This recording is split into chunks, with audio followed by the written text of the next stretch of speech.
Hey guys, how are you all? Welcome back to my channel. Today we will see what if Naruto is a Hashira. If you enjoy, then please like, share and do comments. Tanjiro, Nezuko, Zenitsu, and Inosuke, along with some of the Hashira, the most powerful swordmasters in the Demon Slayer Corps, find themselves in a strange room. In it, they view their past lives and how it ended to uncover the secret that the world held thousands of years ago. But would they be able to restrain themselves when they find themselves in the same room with their nemesis Muzan? And who is the mysterious paled-skinned person with the strange pale eyes? Pink eyes blearily opened as it scanned the surroundings, the quiet environment not helping with her drowsiness as Nezuko stretched herself. Her eyes scanned the room as it landed on a male figure casually sitting in front of her, the white hat and the black suit easily recognizable. She released a gasp as her instincts took over, doing a backflip as she desperately tried to widen the distance between her and the man. "Well, hello there." The man spoke in a gentle voice, standing up from his seat and walking towards Nezuko, whose eyes frantically scanned the room, seeing her brother and his friends sprawled into the floor on her left, with the rest of the Hashira unconscious on the right. Her brain working in haywire, trying to figure out how to defend both sides from Muzan as the nails on her hands sharpened. "Be at ease, I'm not after you and your friends." Muzan spoke genially, hiding the contempt on his voice with a polite persona. "Not for the lack of trying, I assure you. In fact, Muzan was cut off by a diagonal slash from behind, landing on his back. Muzan grunted from the unexpected blow as he was thrown across the room. "Nezuko, wake the others." A voice recognized by Nezuko yelled as she did as ordered. Urokodaki was sweating, gripping his blade tighter, watching as Muzan stood up from where he was sprawled after the unexpected attack. "That's impossible," the blade connected. It should have cut through. Instead, something else blocked the blow. "What is happening here?" Shinobu was the first to wake up, along with Tanjiro and Giyu, as they quickly hurried into their defensive position after seeing Urokodaki facing off against Muzan. "What is happening here, Urokodaki-san?" Tanjiro asked in worry as he took his place beside Urokodaki, discreetly covering the remaining unconscious people as Shinobu helped Nezuko wake the others.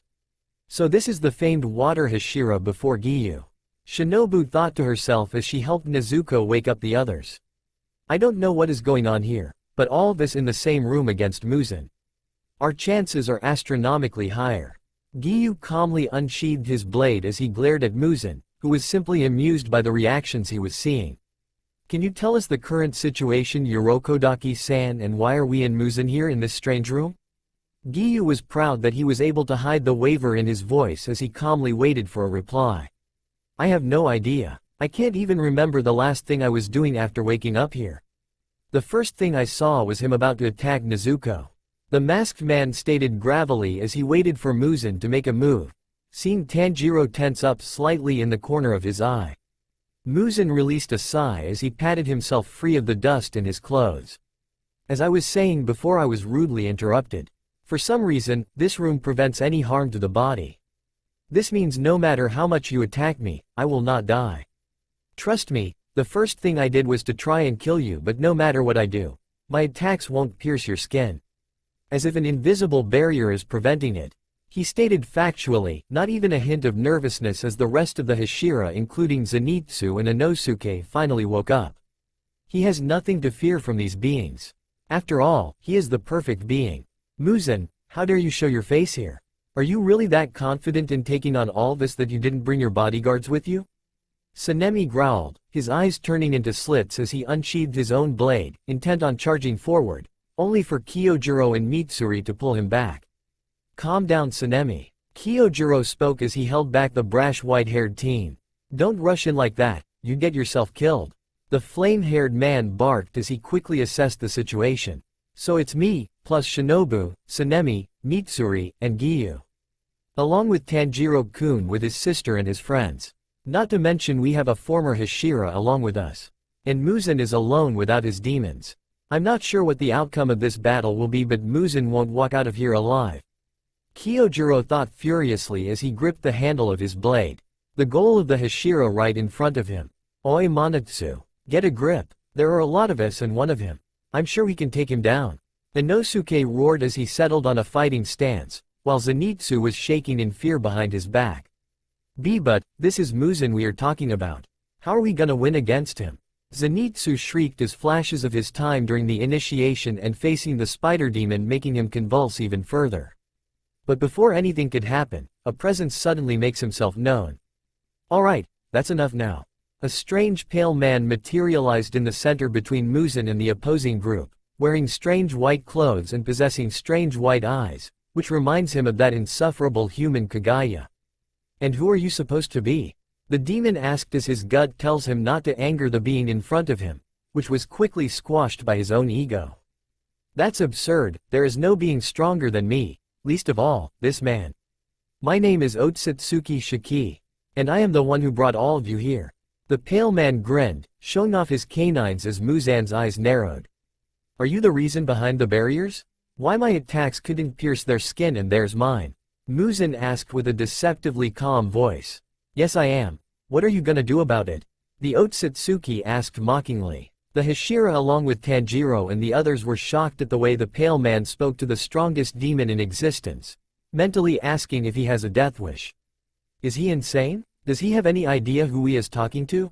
Was a thought shared by all of them as they prepared to attack, knowing that Muzan is pissed and is ready to lash out.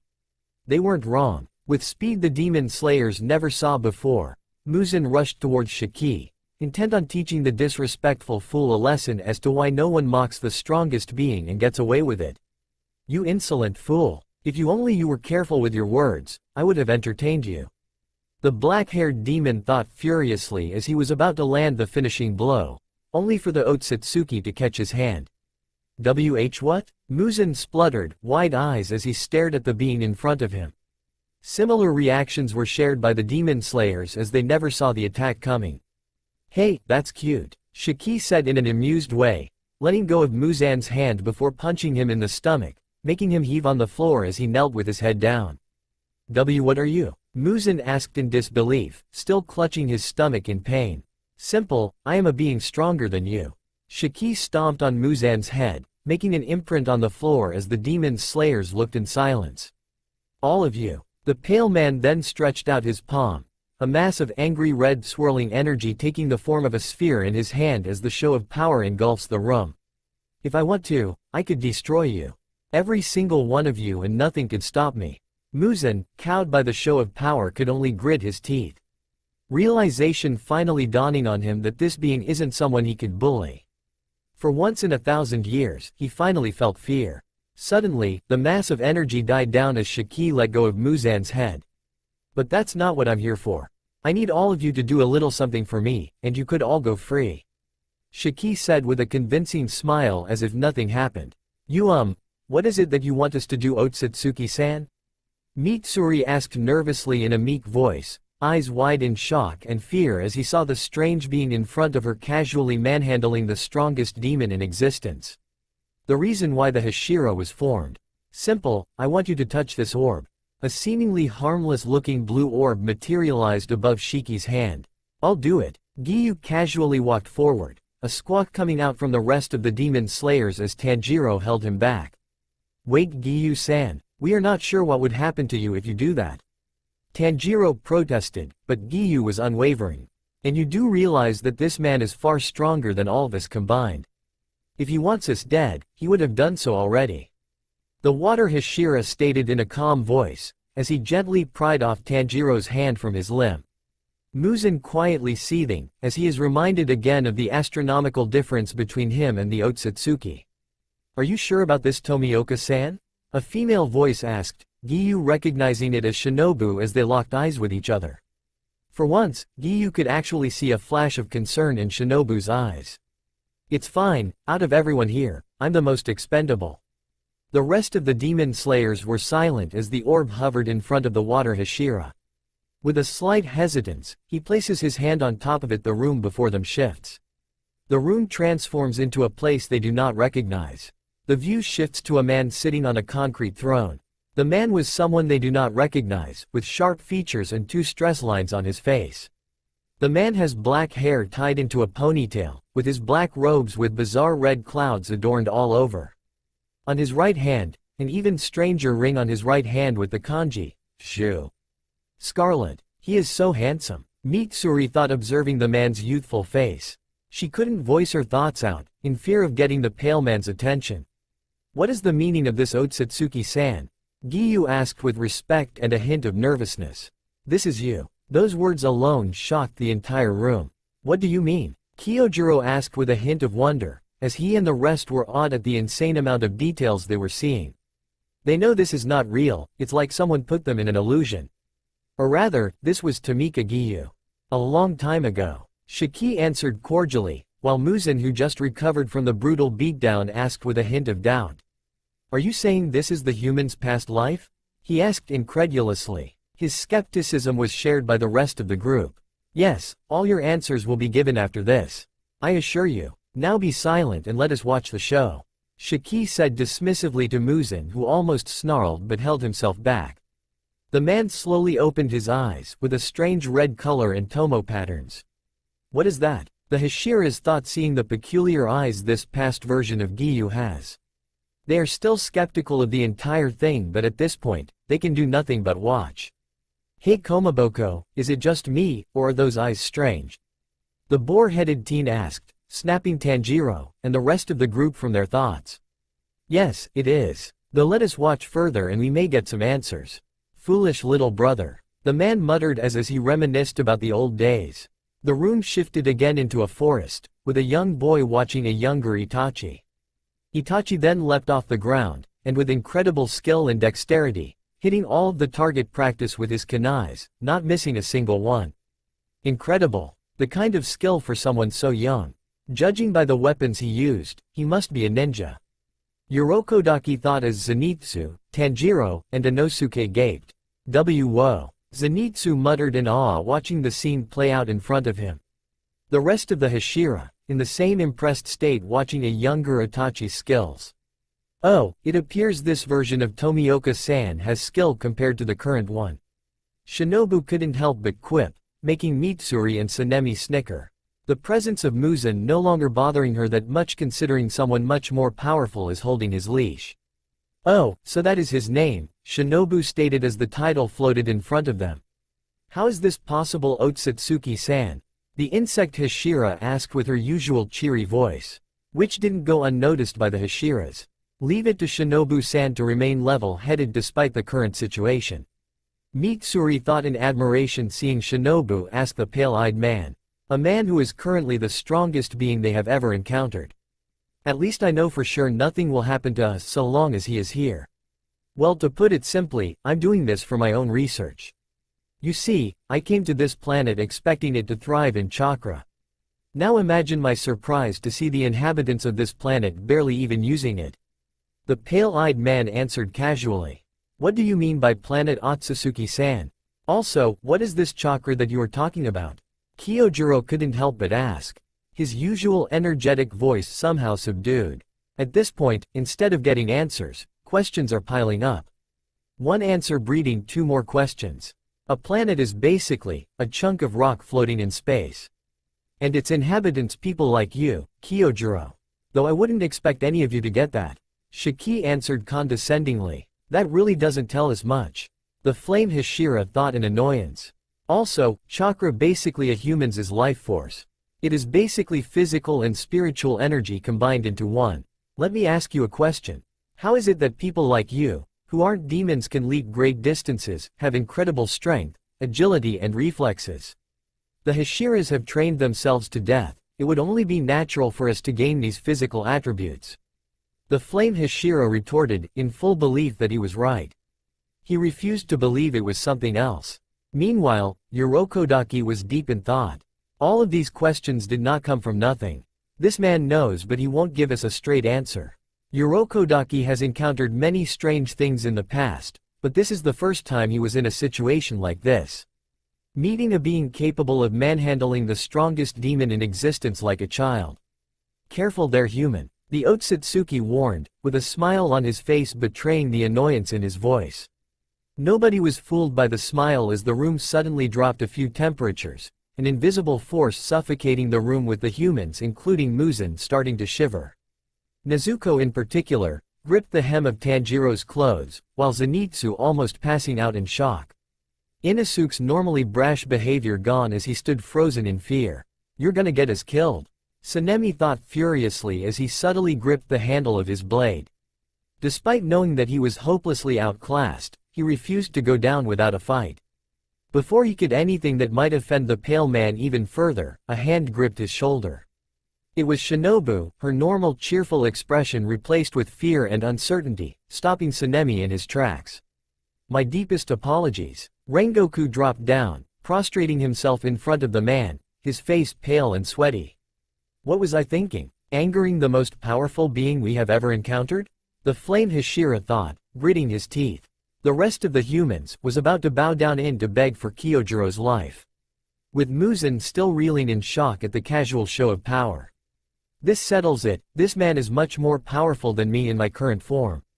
It doesn't matter if I can regenerate if he can keep killing me over and over. I just have to survive this ordeal and obtain an even higher form. That way, I can come back and kill this man for his transgressions upon me. The demon plotted on his head, his sheer ego and arrogance the only thing stopping him from almost kneeling in fear. That's fine, no need to be so uptight. Just don't forget who is in charge here. Now let us get back to business. I'm quite confident that you will find the answers you seek. Shiki dismissed, making the humans sigh in relief. We must not anger this man, lest we all die. Shinobu thought gravely, recognizing the power this pale-eyed man has over them. At least I get to see him in fear. Shinobu's eyes landed on Muzan and smirked. Muzan's eyes shone with fury but held himself, lest he get decimated by the Otsutsuki. Amazing brother. The young boy exclaimed as Itachi stood up from his current position. You even got a bullseye on the target behind the rock. Alright, I can do it too. The young boy declared as he readied his own kunai. So this is Tomioka-san's brother in his past life. He is so cute. The love Hashira gushed, seeing the boy bond with his brother. Giyu promptly ignored her as he turned to Urokodaki, his calm expression betraying his disbelief. What do you think about this Urokodaki dono? Giyu asked with his usual calm voice. It appears that the people of this era is training child soldiers. Notice how young the brother is. The masked man said, while the rest of the humans were surprised. While training at a young age wasn't new to them, raising child soldiers is still a bit much. How did you come up with that, Urokodaki-san? Zenitsu asked, still hiding behind his boar-headed friend. Let's just continue watching, Urokodaki answered. Just what is this man trying to show us? Urokodaki's eyes narrowed behind his mask as he stared at the pale man. For someone this powerful to pop out all of a sudden. Sasuke, let's head home in a minute. The younger brother pouted in indignation. Everyone ignored the squeals coming from the love Hashira as they tried to focus on the scene. But you said you'd teach me a new shuriken technique.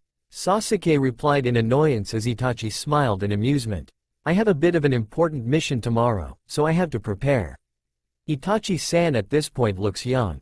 Like 13 or younger. I wonder what kind of missions he has to take at this age. Shinobu voiced her thoughts, which was also shared by the rest of them. Muzan in particular was interested in the strange eyes Itachi possessed. I wonder what kind of benefits those eyes give you. He thought in wonder. Brother, you liar. Sasuke huffed. Itachi just smiled and motioned for Sasuke to come over. Which made Sasuke grin in excitement. He ran towards Itachi only for him to poke Sasuke in the forehead. Forgive me, Sasuke. Next time, okay? The scene then shifted to Itachi carrying Sasuke behind his back. Why is it that the one who hurt his leg is laughing? Itachi noted Sasuke's cheerful demeanor. Could it be that you did it on purpose so I'd piggyback you home? It's not that, it's just I'm happy about starting at the academy tomorrow. Now I might be able to catch up with you a little. Sasuke jauntily replied while Itachi's eyes narrowed, deep in thought. This is so beautiful. Mitsuri squealed seeing the brother display. I wonder, if Tomioka-san have a brother in this lifetime. Would their interactions be the same? She wondered out loud, as the water Hashira remained silent, remembering the days he spent with his older sister. Itachi. Giyu noted that it was strange to address someone who was him a long time ago. He does not consider Itachi and him as the same person. Itachi was merely a life he lived once upon a time. He distinctly remembered the opening line he said before this scene. I don't know your current situation, or why you called your brother foolish, but you better protect him. Urokodaki however did not miss the shift in Itachi's face. That's not a face someone young should be making. Young Sasuke mentioned an academy, are kids their age trained in combat this early? The masked man made his thoughts known as the rest of the humans turned to him. I'm pretty sure it not that different from the training I got when I was younger, Urokodaki-san. Zenitsu learned that this man was Tanjiro's mentor, so he made sure to be respectful as possible. I mean, Gramps trained me at a young age too. I'm pretty sure it's the same as that. Maybe, but that remains to be seen.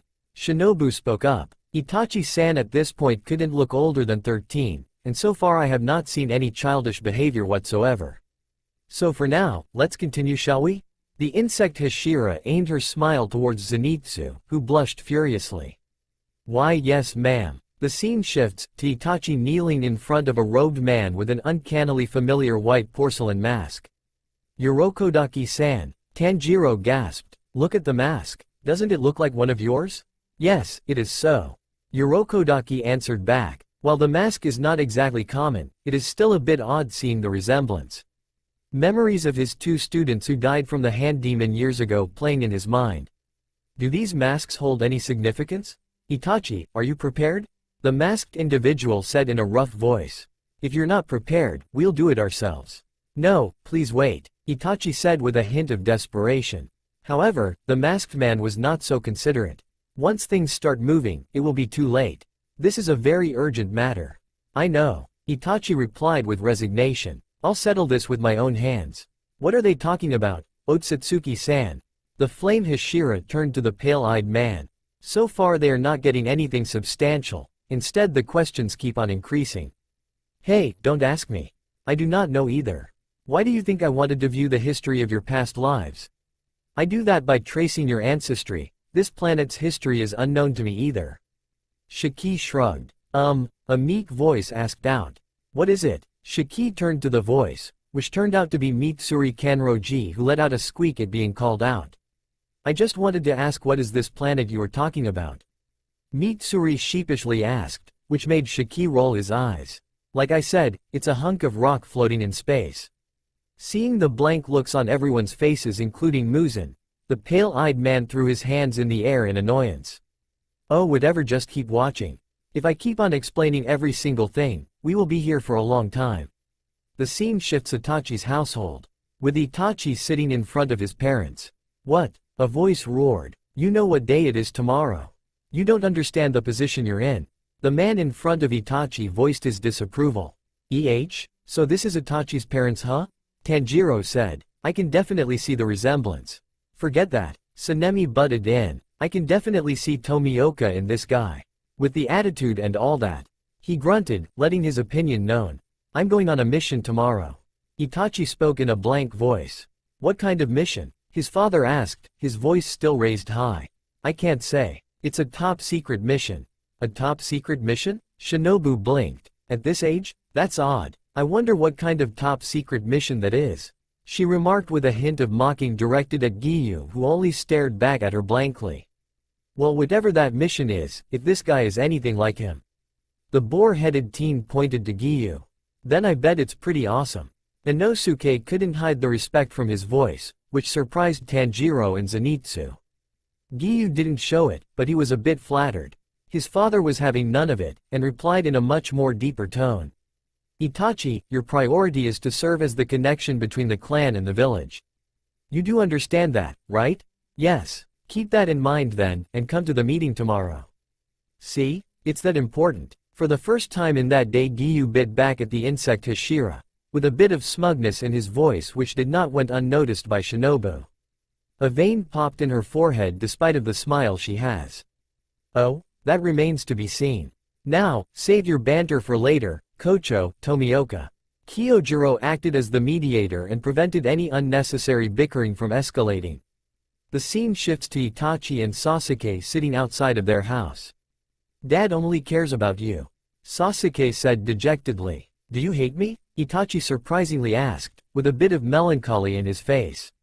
I wonder what kind of relationship they have that made him ask that question. From what we have seen earlier, they get along well. The pink-haired teen spoke. I have a feeling, and I am sure the answer to your question will arrive sooner. Urokodaki answered, while the rest keep on watching. Muzan, however, has different thoughts. I wonder what would happen if I do the same to this family as I did to the boy with the Hanafuda earrings. Muzan smiled sinisterly. Sasuke's eyes widened but immediately looked down, not capable of answering his older brother's question. It doesn't matter. After all, being hated is just part of what it means to be a shinobi. Itachi is really mature for his age, huh? Tanjiro observed. Too bad that's not how he is right now. Shinobu couldn't help but fire back. Giyu didn't raise to the bait. His eyes remained locked to the scene. That's not how. Itachi just smiled warmly at Sasuke. Being skilled isn't all it's made out to be. When you're strong, you become arrogant and withdrawn. Even if what you sought after was your dream. You and I are unique brothers. And there it is. Urokodaki suddenly said. I believe young Sasuke does not hate his brother, but is rather envious of him and his skills. This is typical between brothers when one is astronomically stronger than the other. There is always the case of favoritism. Oh, so that's how it is. The love Hashira confirmed in realization. As did the others. Sasuke just listened quietly. And even if I end up just becoming an obstacle you need to overcome, I'll always be there for you. Even if you end up hating me. That's what big brothers are for. A sniff could be heard, and everyone else turned to the sound. It was Mitsuri, who had a bit of tears in her eyes. That was just beautiful, she exclaimed. This brotherly relationship is too beautiful. The humans were silent as they keep on watching, they really couldn't disagree with her. Shinobu in particular was silent. The memories of her sister in their better days played in her mind. She could not help but see themselves in Itachi and Sasuke's place. Muzan was silent as he sneered at the human girl. Disgusting. These human emotions are nothing but repulsive. A sound of the door opening could be heard as a rough voice called out. Is Itachi here? Get out here, we need to talk. Why are you all here? Itachi asked with an even tone. The three men in front of him almost sneered but held themselves back. Who are these people? Kyojuro said. They are wearing the same insignia as Itachi does. They may belong to the same organization. Urokodaki answered back. Only 2 people didn't show up for last night's meeting. One of them addressed. Why didn't you show up? The other clansman spoke up, with suspicion in his voice. Itachi didn't say a word, as he silently stared them down. We get that you've been busy with Anbu, and your father keeps telling us the same thing, stating that he's watching over you. But we don't plan on treating you differently because of that. Anbu? Zenitsu asked. What does that mean? It literally means dark side. Urokodaki answered with narrowed eyes behind his mask. Well, isn't that a rather ominous-sounding job? In normal circumstances, Shinobu might have made a dig towards Giyu, but this time she can sense the seriousness of the situation. She really could not deny anymore the importance of this, being backed up by solid evidence. What kind of job is someone so young doing? She thought out loud, which was ironically shared by everyone else barring Muzan. He does not care for this, but rather what secrets he may unveil. Itachi just sighed, as he contemplated on what to say. Then I'll be more careful from now on. Now, I must ask you to leave. I guess that's fine, one of them replied. But before that, there's something we'd like to ask you. It's regarding the suicide drowning of Uchiha Shisui in the Nakano River last night. Itachi's eyes turned into a glare, with one of the 3 men narrowing in suspicion.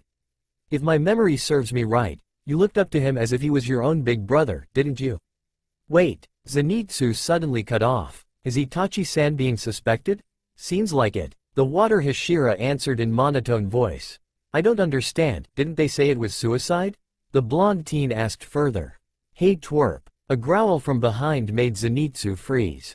How about we just watch the scene It was Sanemi, who was glaring at Zenitsu. Why yes. Zenitsu whimpered. Closing his eyes and letting out a sigh, Itachi then replied. Is that so? I really haven't seen him at all recently. It's unfortunate. So we, at the police force, decided to launch an all-out investigation. Investigation? Itachi asked. One of the clansmen hands Itachi a note. This is the note Shisui left behind.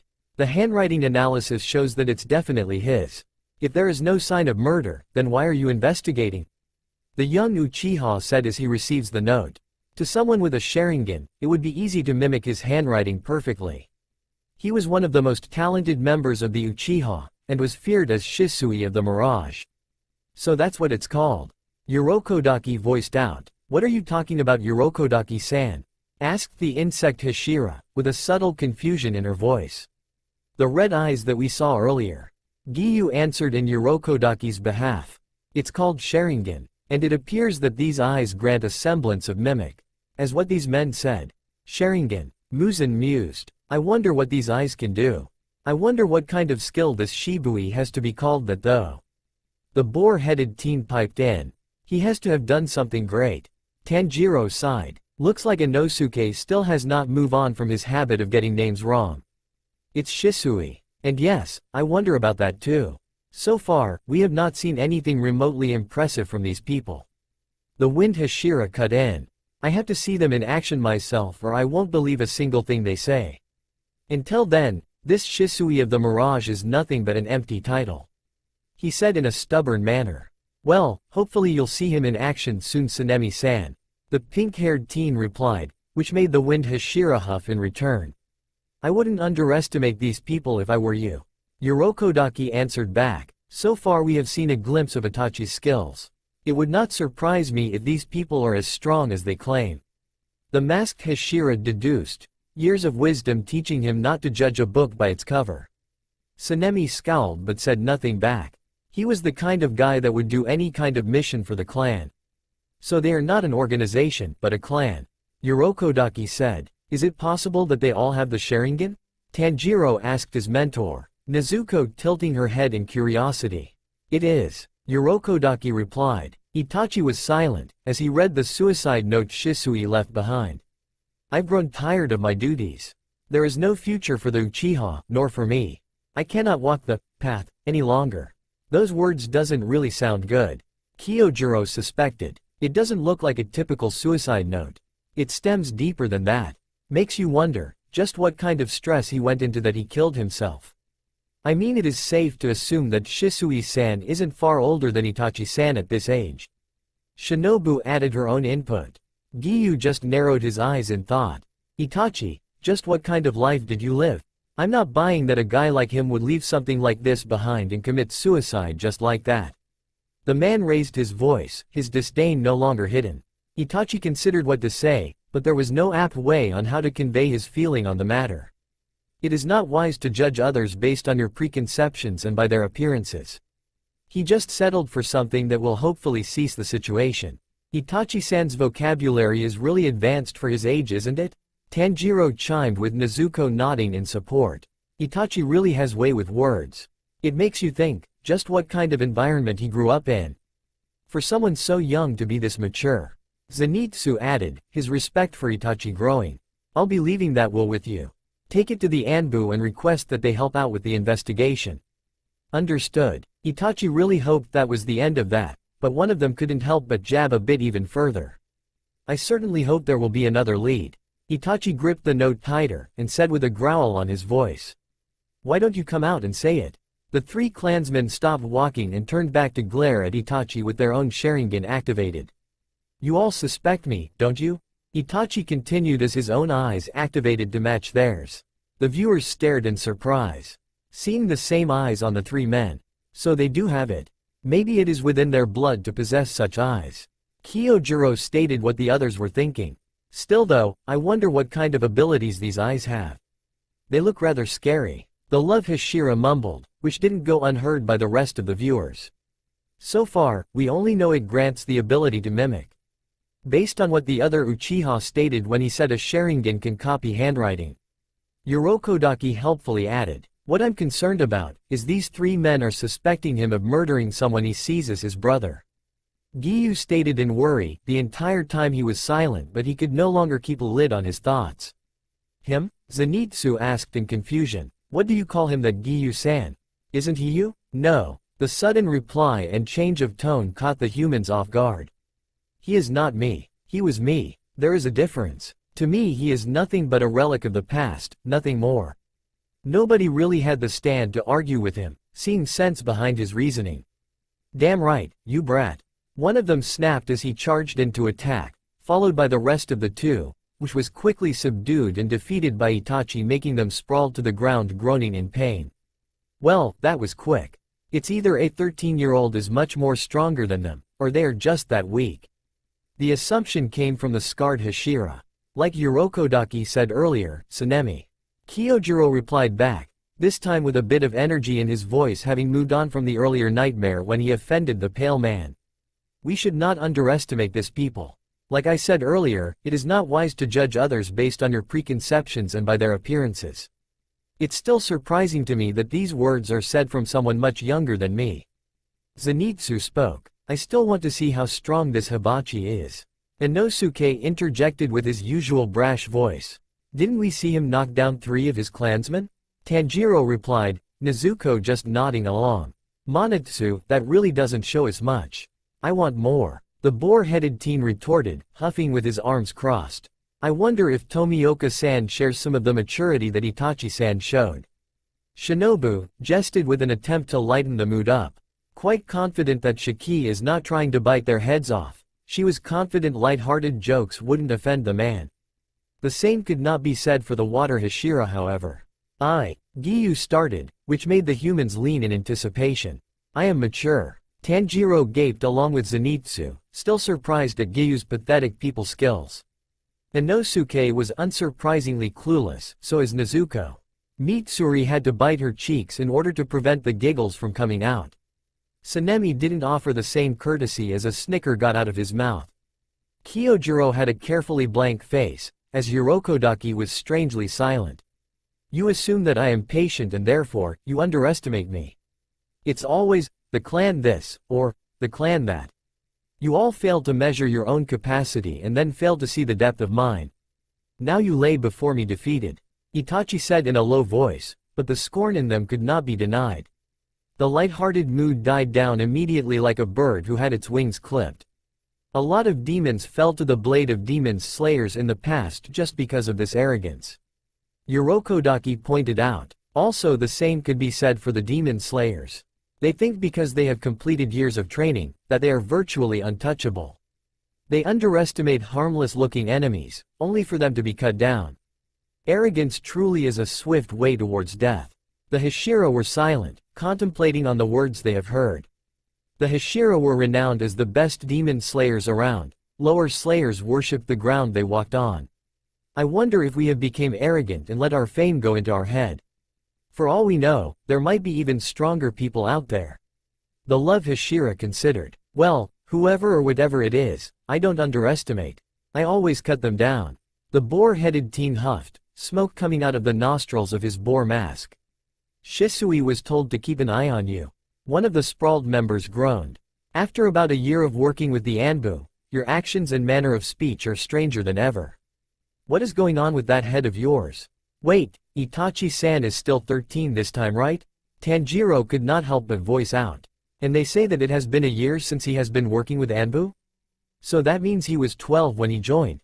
The shock could not be hidden from his tone as he breathed out. His feelings slowly being shared by the rest of the humans, but before that could happen, Kyojiro cut in. Maybe so, but we still have no idea of what this Anbu does.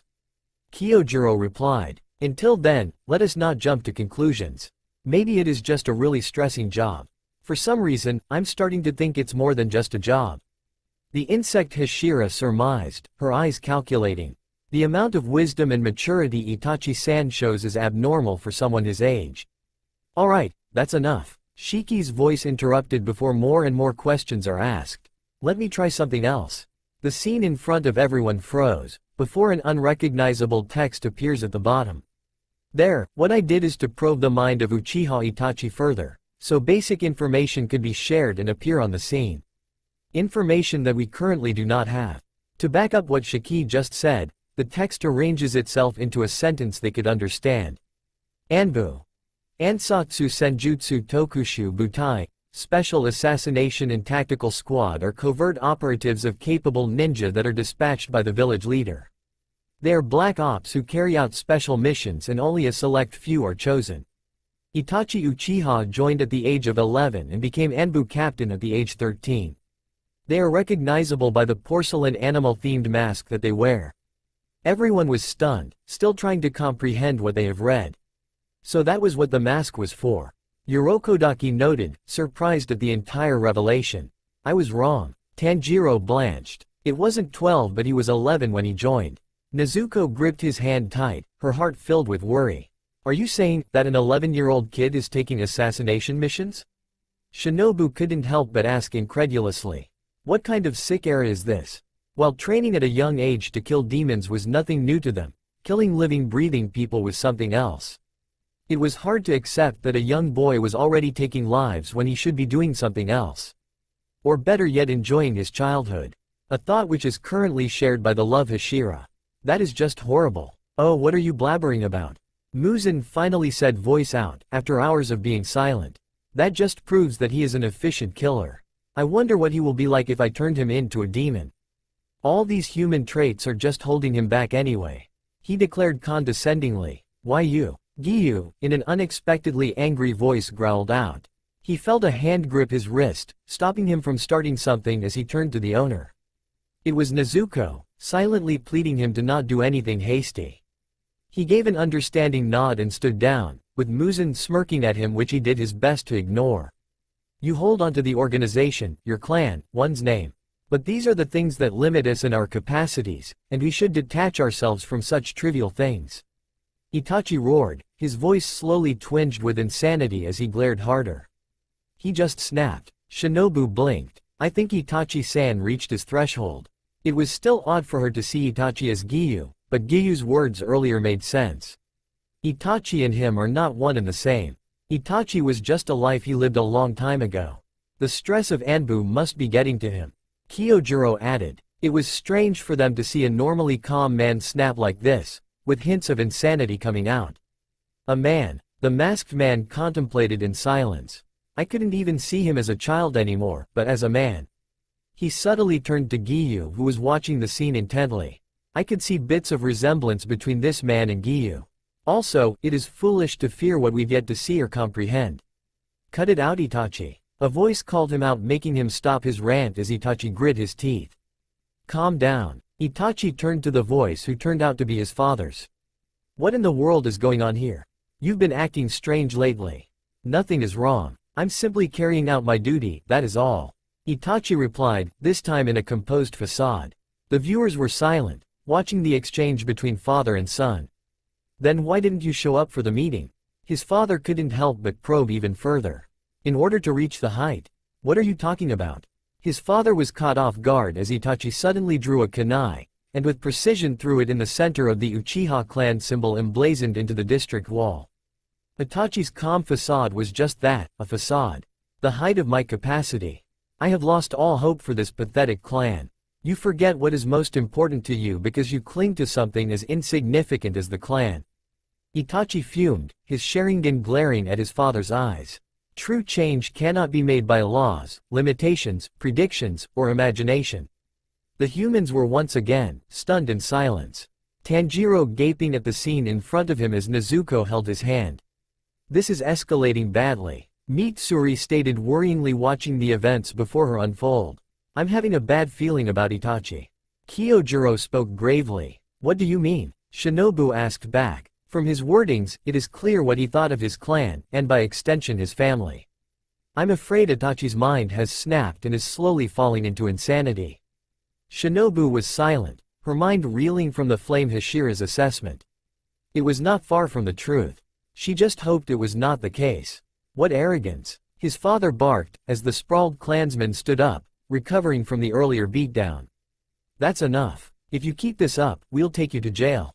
One of them declared, as he rubbed his head in pain. So, now what? Another one of snarled. I can't put up with this anymore. Captain, order an arrest. Itachi just narrowed crimson eyes, body tensing slightly in preparation for a fight that would break out. Brother, stop it already. A young voice called out from the side. It was his younger brother Sasuke, pleading him to stop. Oh, thank goodness Sasuke was there to calm him down. The love Hashira could not help but sigh in relief, holding her hands to her chest. Her relief wasn't shared by the others, however. Itachi's face was void of emotion as he kneeled down and prostrated himself in front of the three clansmen and his father. It is not I who killed Shisui. He started in a humble voice. But for the words I have said, I deeply apologize. His father just sighed in acceptance as he regarded his oldest. You've been overworked by the Anbu, and it looks like it's catching up to you. Overwork is an understatement, Sanemi blurted out. The kid literally just snapped and you call it simple overworking? The rest of them just silently agreed. This Anbu must be one hell of responsibility for someone so young. But Captain, one of the Uchiha couldn't help but retort. He couldn't accept Itachi getting away with a slap on the wrist. The Anbu is a unit under the direct order of the Hokage. Even the police force can't arrest them without an official order. His father replied with finality in his voice. Besides, I'll be taking full responsibility of watching over him. Please, his father requested as the three clansmen stood down. Understood, Captain. Well, they really could not argue with that. Shinobu stated. If Anbu is under the direct order of the Hokage, then they don't have the right to detain him. Even after all this time, it was still hard for her to accept that someone so young is already shouldering a heavy responsibility. Let's go inside, Itachi. His father beseeched as Itachi remained kneeled down. He slowly rose up from his position, glaring at the back of his father's retreating form. His eyes three Tomo Sharingan slowly morphing into a bladed pinwheel. What is that? Urokodaki asked in alarm, as everyone else was taken aback by the sudden shift in Itachi's Sharingan. Could it be that these eyes of him are capable of evolving? Is this what he meant by the height of his capacity? This surprisingly came from Giyu, who has not been very vocal the entire time they were there. It is possible, Zenitsu replied in a rare moment of wisdom. So far from what we have seen, all the Uchiha has the same Sharingan, so it is possible that Itachi-san found a way to surpass that. The rest of the humans were silent, contemplating the blonde teen's answer as Muzan's eyes narrowed. An eye technique that evolves? This became more interesting. I want eyes that evolve too. Inosuke cried in excitement as Tanjiro tries to calm him down. The scene changes into Itachi's room. Itachi is seen sitting on the floor, with his back siding against the wall reading the suicide note Shisui left behind with nothing but the light of the moon illuminating his room. He silently stares at the note, with bags in his eyes and a somber expression. Itachi, his mother's voice called from outside. I'll just leave your dinner here. Itachi didn't say a word, as he kept on staring at the note. I guess Itachi-san's job is making him age even faster. Mitsuri pointed out, noticing the much prominent stress lines and eye bags on his face. Despite all that, he still really looks handsome. I know that you're busy with work, but can't you eat dinner with your family at least once in a while? His mother did not wait for a reply as she left. Thank you, mother. Itachi's expression turned from somber to resolute as he stood up, leaving the note to fall on the floor. The young man changed into his Anbu uniform, strapping a sword on his back as he tied the Konoha headband to his forehead, his Sharingan glowing. The Sharingan, copy wheel eye, is a bloodline eye technique unique to the Uchiha. The user is granted incredible clarity of perception, enabling them to read lips or mimic movements. In combat, it allows them to perceive things in slow motion and could copy and counter any of the opponent's physical attack. This also grants them the ability to copy any techniques they see as long as it is not a bloodline. The Sharingan also grants its wielder powerful illusions which can knock or even kill an unsuspecting enemy in one move. That is one hell of an eye. Sanemi blurted out awe, the rest of them agreeing, finally knowing what a Sharingan can do. Imagine an entire squad of demon slayers with these eyes. We could turn the tides to our favor. Kyojuro said in interest, picturing an entire fleet of Sharingan-wielding demon slayers cutting down entire armies effortlessly. I for one wonder how well a Sharingan could complement our breathing styles. Shinobu added, it was said that these eyes can see things in slow motion. That alone already gives a huge advantage to anyone who has it. The applications were almost limitless, Shinobu thought, seeing the huge benefits a Sharingan has. I don't think it would be that easy. Urokodaki voiced out. What do you mean? Shinobu replied. Remember what Itachi said earlier. You hold onto the organization, your clan, one's name. But these are the things that limit us in our capacities, and we should detach ourselves from such trivial things. Those were his exact words. The humans turned silent as Urokodaki continued. There is a reason why we no longer see the Uchiha around, so I doubt it would be as easy as what Kyojuro or Shinobu says. As expected from Urokodaki Dono. Giyu thought, impressed at the deducting skills his mentor possesses. Leave it to him to actually make sense of something so quick. An entire demon army with these eyes. Muzan thought in excitement, almost salivating at the prospect. With it, the demons would be unstoppable. The scene shifted into Itachi heading out, leaping from house to house until he entered one. He then proceeds to cut them down, his blade gleaming in the moonlight as he killed in an efficient manner. With the blood staining the windows, the victims never had a chance to scream for help before disappearing in a blur. What in the world? Kyojuro gasped. The rest of the human viewers were aghast. Seeing the same boy from earlier cut down a bunch of civilians. Itachi is seen squatting on top of an electric post, scanning the entire district with his Sharingan glowing ominously, the moon illuminating his blood-soaked haunting appearance. That's scary. Zenitsu shivered in distress. Did anybody see Itachi-san kill people, or is it just me? He could not help but whimper as he shook even more. He felt a hand reach out to his. It was Nezuko attempting to calm him down. Tanjiro and Inosuke watched with agape expressions, though in Inosuke's case, it was not visible to the others. No, you're not the only one. Urokodaki replied grimly, with his eyes still glued to the scene he just saw. Itachi, what spurred you to do such a thing? The Hashira were appalled at what they have just witnessed. Itachi's blood-soaked figure illuminated by the moonlight, looking like a specter of death. But out of all of them, Giyu was the most affected. What is this? The scene shifted to Sasuke, running hurriedly back to the clan district. Man, the shuriken training took longer than I expected it to. Now I'm really late. Oh no, it's Sasuke-san, please don't come back, it's dangerous. Even though it is no use, Mitsuri could not help herself but wail. The rest of the humans however did not have the heart to stop her. Sasuke stops in front of an electric pose. He could have sworn someone was on top of it. What's with this strange feeling I just had? He then set his sights in front of him, a gasp of shock leaving his mouth seeing several dead bodies of his clansmen sprawled on the ground, obviously dead. A feeling of dread overcame Sasuke as he ran back to their house, hoping to find someone. Mom, Dad, Sasuke called out as soon as he arrived. There was no answer as the house was eerily quiet, and the lights are turned off. Sasuke climbed up to his parents' room and slowly opened the door.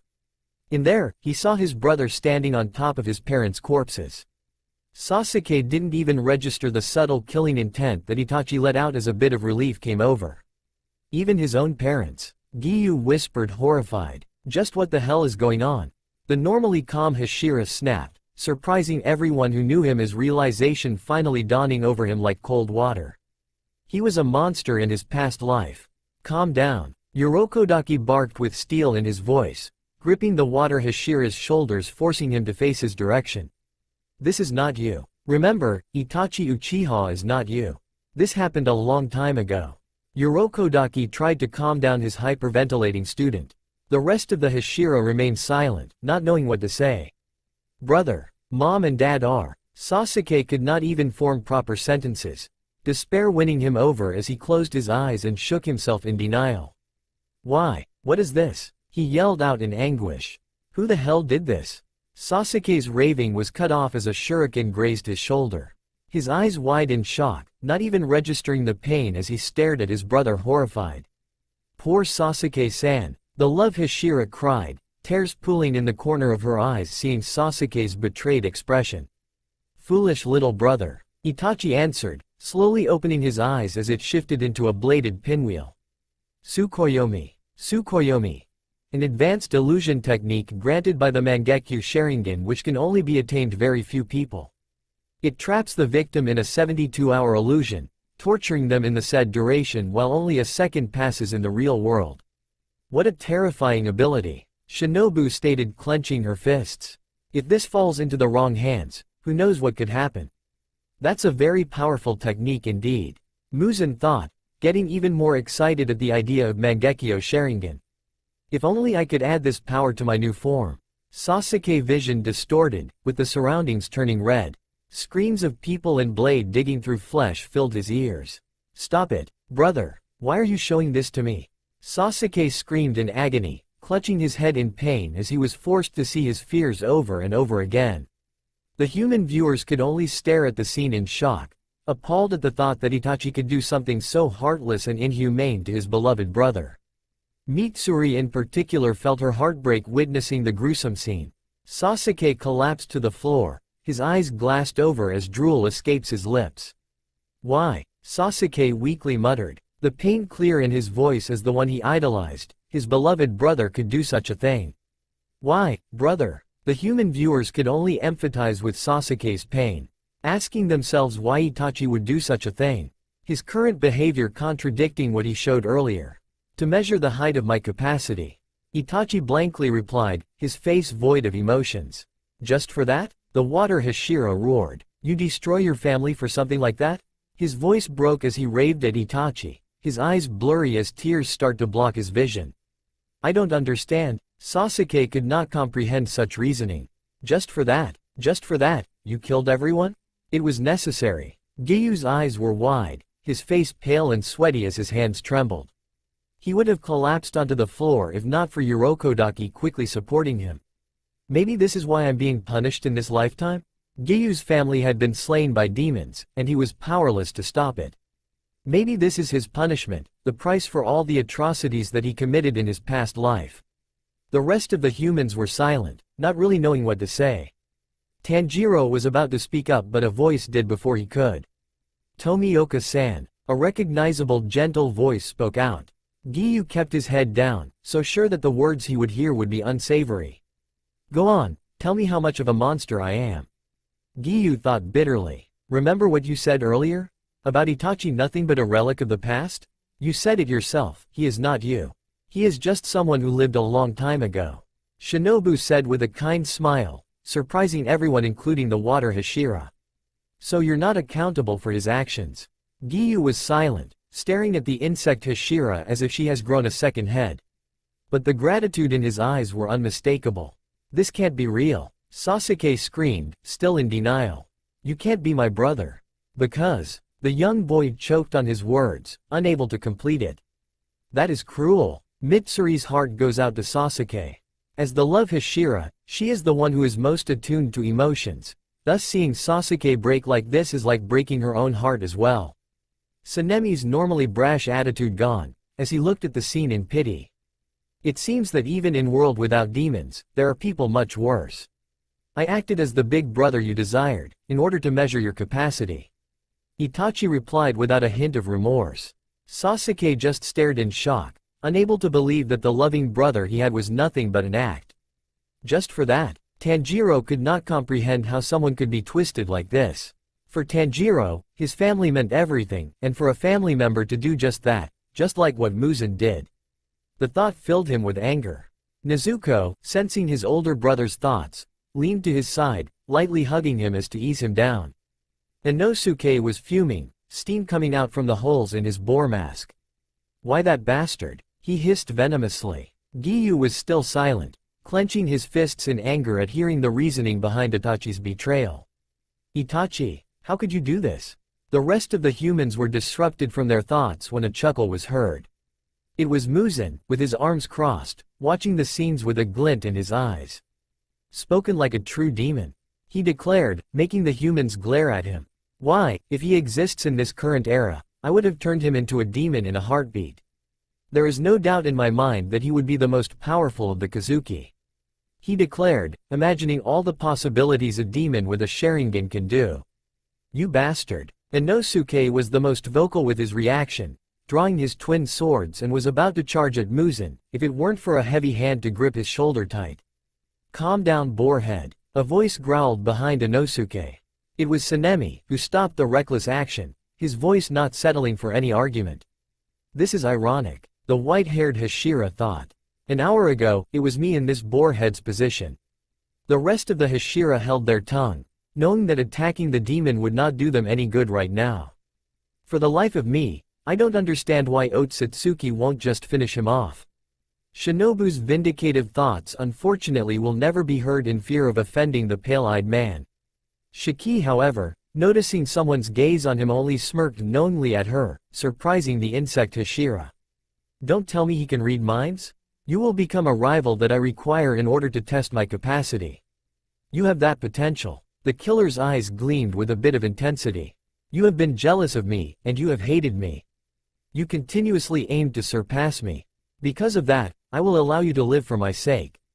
You are also capable of awakening the Mangekyo Sharingan, just as I have.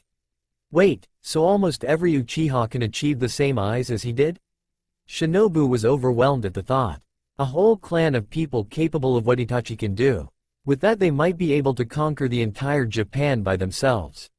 The question is, if they can, how come we only see Itachi with it?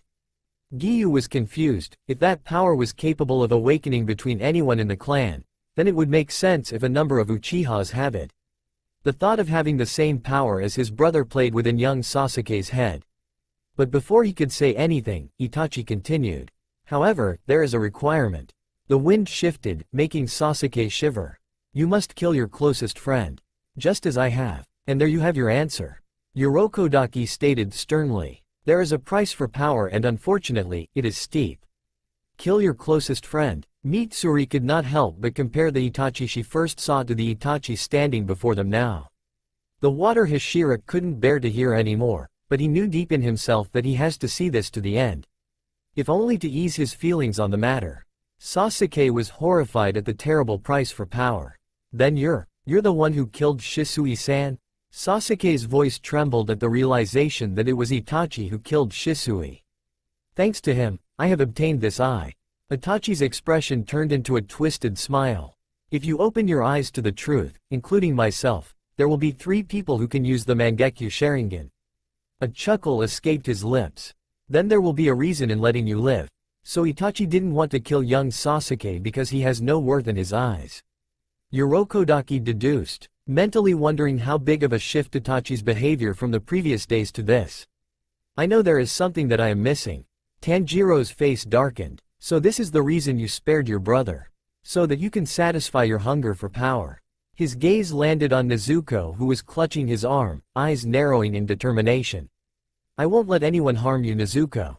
Nezuko, as if sensing his thoughts, buried her face onto his arm, with Tanjiro petting her hair. Itachi shifted his foot, making Sasuke stumble back in fear. Itachi shook his head in disappointment. Killing you as you are now would simply be a wasted effort. The rest of the humans were silent, not really knowing what to say. Giyu in particular glared venomously at Itachi, clenching his fists in hate. Do not worry, Tomioka-san. Shinobu broke the silence. I am confident that he will be put to justice. The insect Hashira does not hate many things aside from her burning abhorrence against demons, but Itachi just set the new bar for that. Giyu was appreciative for the assurance. It served to calm him down if only slightly. The scene shifted, with Sasuke now much older, with his own set of Sharingan activated as he walks to where his brother is. Sasuke-san grew up to be quite dashing, isn't he? Mitsuri commented, and the humans were able to see her point. This Sasuke was a far cry from the helpless child he once was. Sasuke is wearing a black robe covering his body, and a set of bandages on his forehead. Foolish little brother. The voice in his head played. If you wish to kill me, then hate me, detest me, and live a long unsightly life. Run and keep running, cling to your pathetic life. And one day, when you bear the same eyes as mine, come before me. The image of Itachi's haunting visage on the fateful night that has plagued his nightmares for years. It was finally time to avenge his clan. Itachi's words sent a chill down the demon slayer's spine. Their view of Itachi couldn't get any lower. Purposely taunting your brother like that after killing your entire family. Itachi opened his eyes as a figure appeared in front of him. Well, it looks like you are finally going to see some action, just like you wanted, Tsunemi. Kyojuro said, eyeing the wind Hashira watching the scene intently. Yeah, now we will see if they live up to the hype. Tsunemi grunted, while the rest of them silently agreed with him. So far they've only seen glimpses of their skill, with this they will be able to see how they measure up. What do you see with that Sharingan of yours? What do I see? Sasuke said with confidence. With these eyes of mine, there is one thing I can see clearly. The younger brother stared directly at Itachi's eyes, declaring his intent with assurance. Itachi, I see your death. Well, it seems that Sasuke-san is confident. Shinobu could see the confidence in Sasuke's eyes.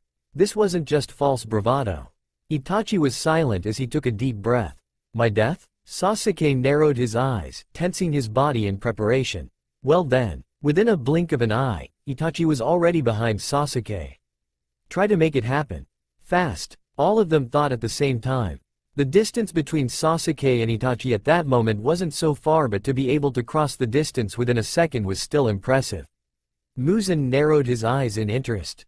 While that show of speed isn't new to me, the fact that a human is this fast is still interesting. I myself could go faster than that.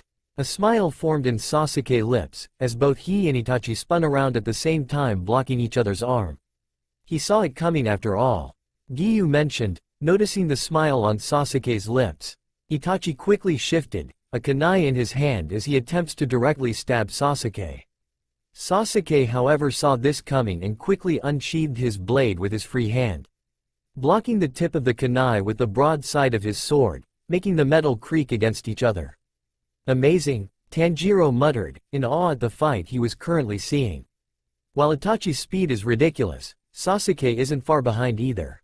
It is amazing that they can fight like this without using any breathing technique. Shinobu said, fixated on the fight. Maybe they use something different? Like this chakra that Otsutsuki-san mentioned? Kyojuro added his observation, making the rest of the demon slayers turn on him. What do you mean? The Wind Hashira asked curiously. Just watch, I have a feeling that we will see a glimpse of it soon. Now let us watch what Itachi will do. Itachi silently appraised his brother's skill as he quickly shifted his stance, taking hold of Sasuke's right arm, locking it between his own two as he attempts to kick. Sasuke blocked the blow with his blade, but Itachi nimbly used it as a foothold and jumped, using his other leg for a kick which landed as it caught Sasuke off guard. Incredible! Mitsuri was wide-eyed at the unexpected move. While fighting at close quarters isn't anything new to her, this level of fighting is something she is not capable of, relying on her sword and breathing technique to keep with enemies. Sure, she is physically strong, and could replicate Itachi's moves, but in an actual death battle like this her mind wouldn't be able to keep up at all. Sasuke stumbled back, his eyes wide in surprise as he tries to quickly control the battle to his favor. An airborne Itachi saw a slash coming as he flips his body out of harm's way before quickly grabbing hold of Sasuke's cloak, spinning him around and slamming him to the floor with one hand. Even at that position, Kyojuro was in awe. Even he wasn't sure he would be able to dodge that one in time. The move itself is nothing really impressive if you manage to replicate it. Urokodaki started to explain, it is the speed of the exchange that makes it really incredible. Sasuke grunted in pain as he rolled backwards. His sword flew to the ceiling from the unexpected maneuver. He quickly recovers as he knelt down, his eyes set on Itachi looking at him impassively, stringing together a quick set of hand seals. Chidori. Lightning started to form in his hands, rushing towards Itachi, wondering why he would attempt such a straightforward move. And there it is, Shiki stated with a grin. He finally found a glimpse of what he is looking at. A physical manifestation of chakra. Lightning? Zenitsu gasped in shock. His reaction was shared by the others including Muzan. To think that the people of this era is capable of using the elements as easily as that. Urokodaki muttered, his hands beneath his chin. What's the matter? Inosuke asked. Isn't this what you usually do? Gonpachiro? Manatsu? Not really. Urokodaki started to explain. It is true that our swordsmanship are based on elements, but in order for us to do that, we have to rely on our breathing technique. For example, whenever I use my water breathing style, I use the element of water to visualize my attack, but the water is not the main attack, the slash is. We cannot directly control elements like Sasuke-san did. That is what I was talking about earlier. Shiki stated, catching the attention of everyone. That is what chakra is. You mean to tell me that humans in this timeline are able to command elements as long as they have this chakra? Shinobu asked incredulously. That means every one of them can do what Sasuke-san is doing. No words were able to convey her jealousy. To be able to use elemental techniques along with her breathing style would be a tremendous advantage against the demons. Yes, that's right. Anyone capable of using chakra can do that. Not necessarily the exact same thing that Sasuke is doing right now, but something similar as well. Shiki helpfully explained. Muzan's eyes widened in glee. So much potential. The humans of this era are wonderful. The demon was ecstatic to see more from the humans of this generations. While they lack the regeneration the demons have, they make up for it by wielding unusual skills. With this, Sasuke-san will take the victory, right? Zenitsu asked, looking at the deadly lightning in Sasuke's hands. I'm not so sure about that. It was Sanemi who replied. Look at Itachi. The rest of the audience including Muzan did. He isn't even fazed at all. I'm sure something like this won't take him down. I never knew Shinazugawa-san was this smart and perceptive. The love Hashira gushed in her thoughts. She was used to Sanemi being brash and hot-headed, but she wasn't expecting this kind of insight from him. I wonder how our fight with the demons would go with people like them around.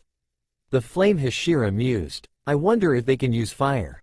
Only for Sasuke to slam his lightning-coated hands to the floor. Chidori Nagashi. Electricity scattered to the floor, making its way towards Itachi, who quickly jumps, attempting to create some distance between him and the deadly technique, only for him to look up in surprise, seeing Sasuke in front of him in a vertical position, standing on the ceiling with the blade already clutched in his hand. It spread? Urokodaki was impressed at the ingenious way of using lighting. I thought it was limited to just piercing, the way young Sasuke held it earlier. It appears that there is more to these elemental techniques than meets the eye. The possibilities are endless. Tanjiro wondered if he could use actual water techniques, would it be something as similar as this? I wish I can use lightning like that too. Zenitsu was looked in envy at the way Sasuke was using lightning. He can only incorporate lighting into his breathing techniques, and he even has to be unconscious to do it. I am more interested as to how Sasuke-san is sticking into the ceiling. Mitsuri commented, wondering how someone could stick into vertical surfaces like that. It is because of chakra. Shiki could actually see the chakra generating from Sasuke's feet. Unlike you all, I can see it, and he is using it on his feet to stick into the ceiling. The audience noticed veins protruding from the sides of Shiki's eyes. No one dared to ask what it was, aside from a certain boar-headed teen. What is wrong with your eyes? Inosuke asked crudely, making the humans glare at him in panic. Zenitsu rushed in to choke Inosuke from behind with his arms, but it was too late. It's called Byakugan. Shiki answered, surprisingly unoffended. One of the functions of this eyes is to see energy or chakra. But that is all I'm going to tell you for now. The demon slayers sighed in relief before Sanemi, without a word, smacked Inosuke's head, making the boar-headed teen scowl behind the mask. Hey, what's the big id? His retort was cut short when Sanemi's face morphed into a scary glare, enough to cow Inosuke into submission. Sasuke smirks in victory as he dislodged the blade from the ceiling, quickly plunging it into Itachi's chest, making both of them fall as Sasuke pinned him to the floor with his blade. You've gotten stronger. Itachi spoke weakly, blood escaping his lips. In the end, Itachi, there is something I want to ask you. Sasuke pushed the blade, making it dug to the ground even further. Itachi said nothing, as he weakly reached up with his hand, forming two fingers pointing at Sasuke's face before turning to the right. Sasuke quickly looked up to where the fingers were pointing, only to see Mangekyo Sharingan wielder still seated at the throne. What the hell is happening? Sanemi blurted out in shock, seeing another Itachi unharmed sitting casually. The rest of the audience share the same disbelief. They clearly saw Itachi getting stabbed by Sasuke. There is no way it could be faked. What is going on here? Giyu has no idea what Itachi just did, to be able to get away from that fatal blow without a scratch. His body is still in there. How could this be possible? Sasuke looked back at the body his blade currently was stabbed into, only for it to turn into a murder of crows. Crows? Mitsuri wondered how Itachi can weaponize crows. Something like this is unheard of. The Hashira mainly used crows for communication, but something Itachi did is virtually impossible for any of them to do. I see you have yet to run out of tricks. Sasuke remarked scornfully. What do you want to know? It's not over yet, but I'll listen. Itachi, confident with his abilities, spoke. The Avenger's eyes narrowed, glaring at his brother's eyes. I'll say it once more. A blade suddenly protrudes into Itachi's chest from behind, his eyes wide in disbelief. It was Sasuke, who was holding the blade from behind, the one in front of Itachi dissolving into a pile of snakes. He got him? Inosuke cried out in surprise. But how? At this point, all we can do is watch. If we keep on asking questions, we would just keep on asking for more. Tanjiro declared, eyes glued at the scene. Genjutsu? Itachi uttered weakly, blood dribbling from the sides of his mouth. Looks like the tables have turned. Giyu stated impassively, but Shinobu did not miss the impressed tone from his voice. I told you that there's still something I want to ask you in the end, you fucking bastard. The younger brother spoke hatefully as he tilted the blade, pain flaring in Itachi's chest. The pain in your chest won't subside until you give me a proper answer. So you purposely avoided piercing a critical area? Why is he not directly killing him? Inosuke scratched his boar mask in confusion. Because he has some questions unanswered, and to be honest, there are a lot of things that do not match in the night of the murder. It was Kyojiro who answered, his hands rubbing his chin in thought. Back then, you said, if you open your eyes to the truth, including myself, there will be 3 people who can use the Mangekyo Sharingan. Only 3 people ever had the Mangekyo? Urokodaki wondered how a clan who probably existed for quite some time only had few wielders of the evolved eyes. The clan certainly wasn't lacking in numbers. Who's the other Mangekyo wielder of the Uchiha clan? Why would you want to know?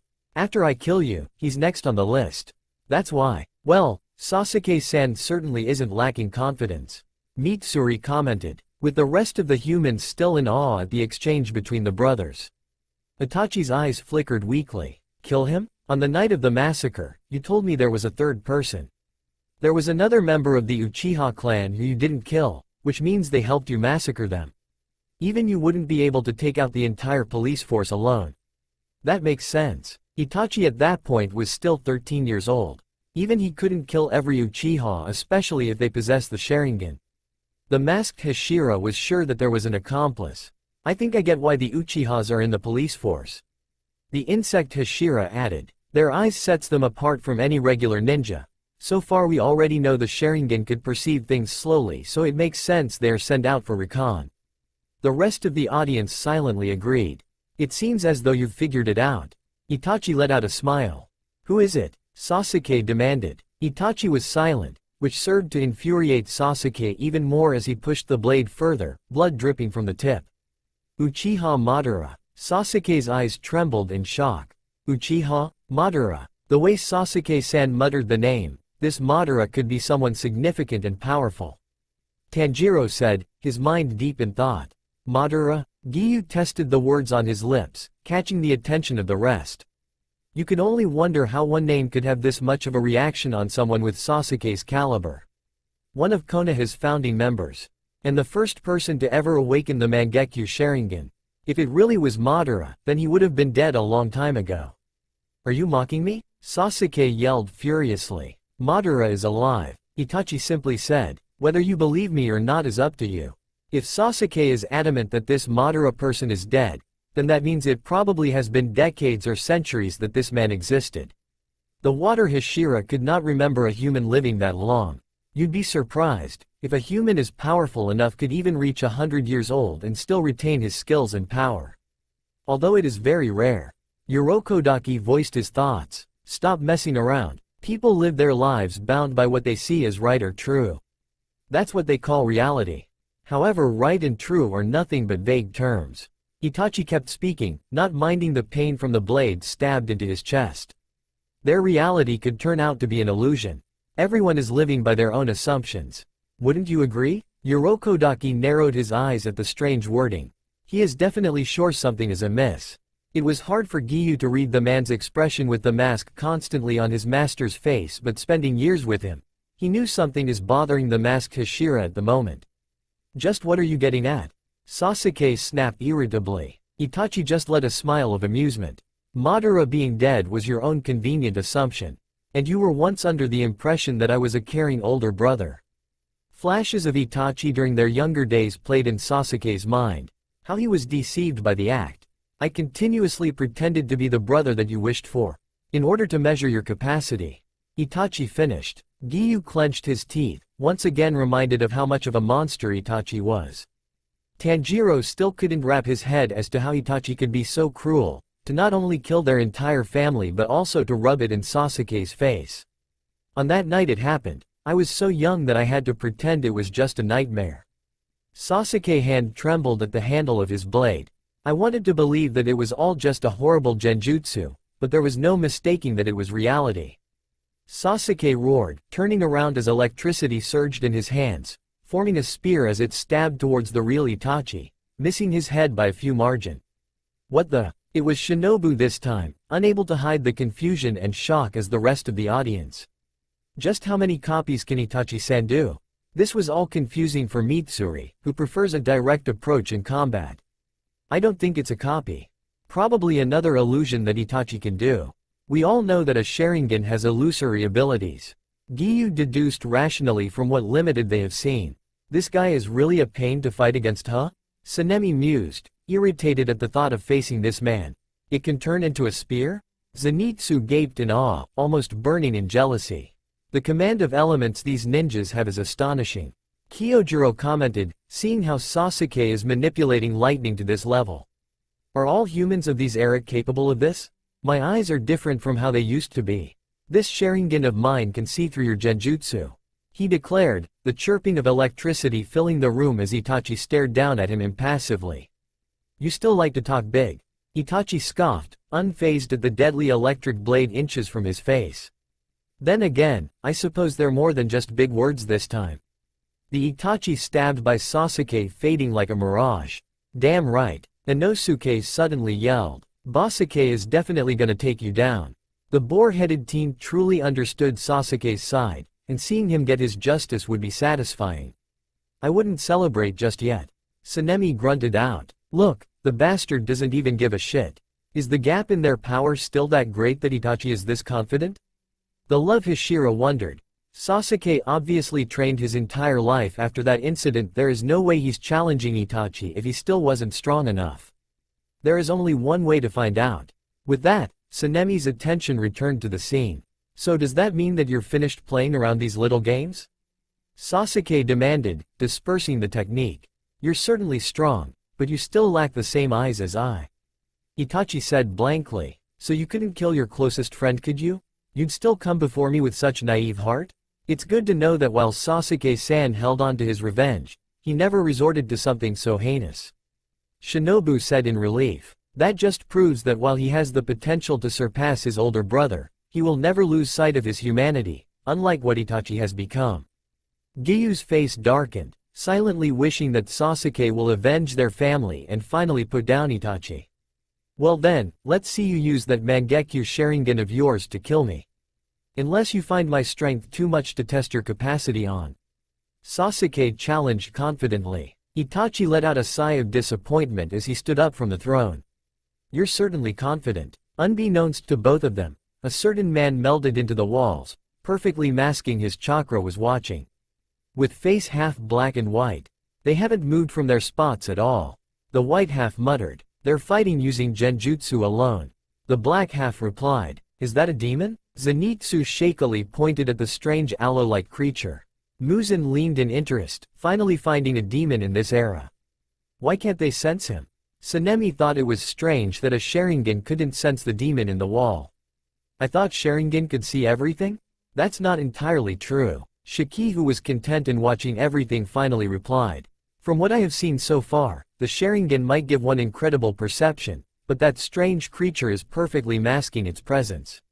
Tell me, the Otsutsuki asked, how can you categorize demons? Demons burn in the sunlight. It was Muzan who surprisingly replied, earning strange, hostile looks from the humans.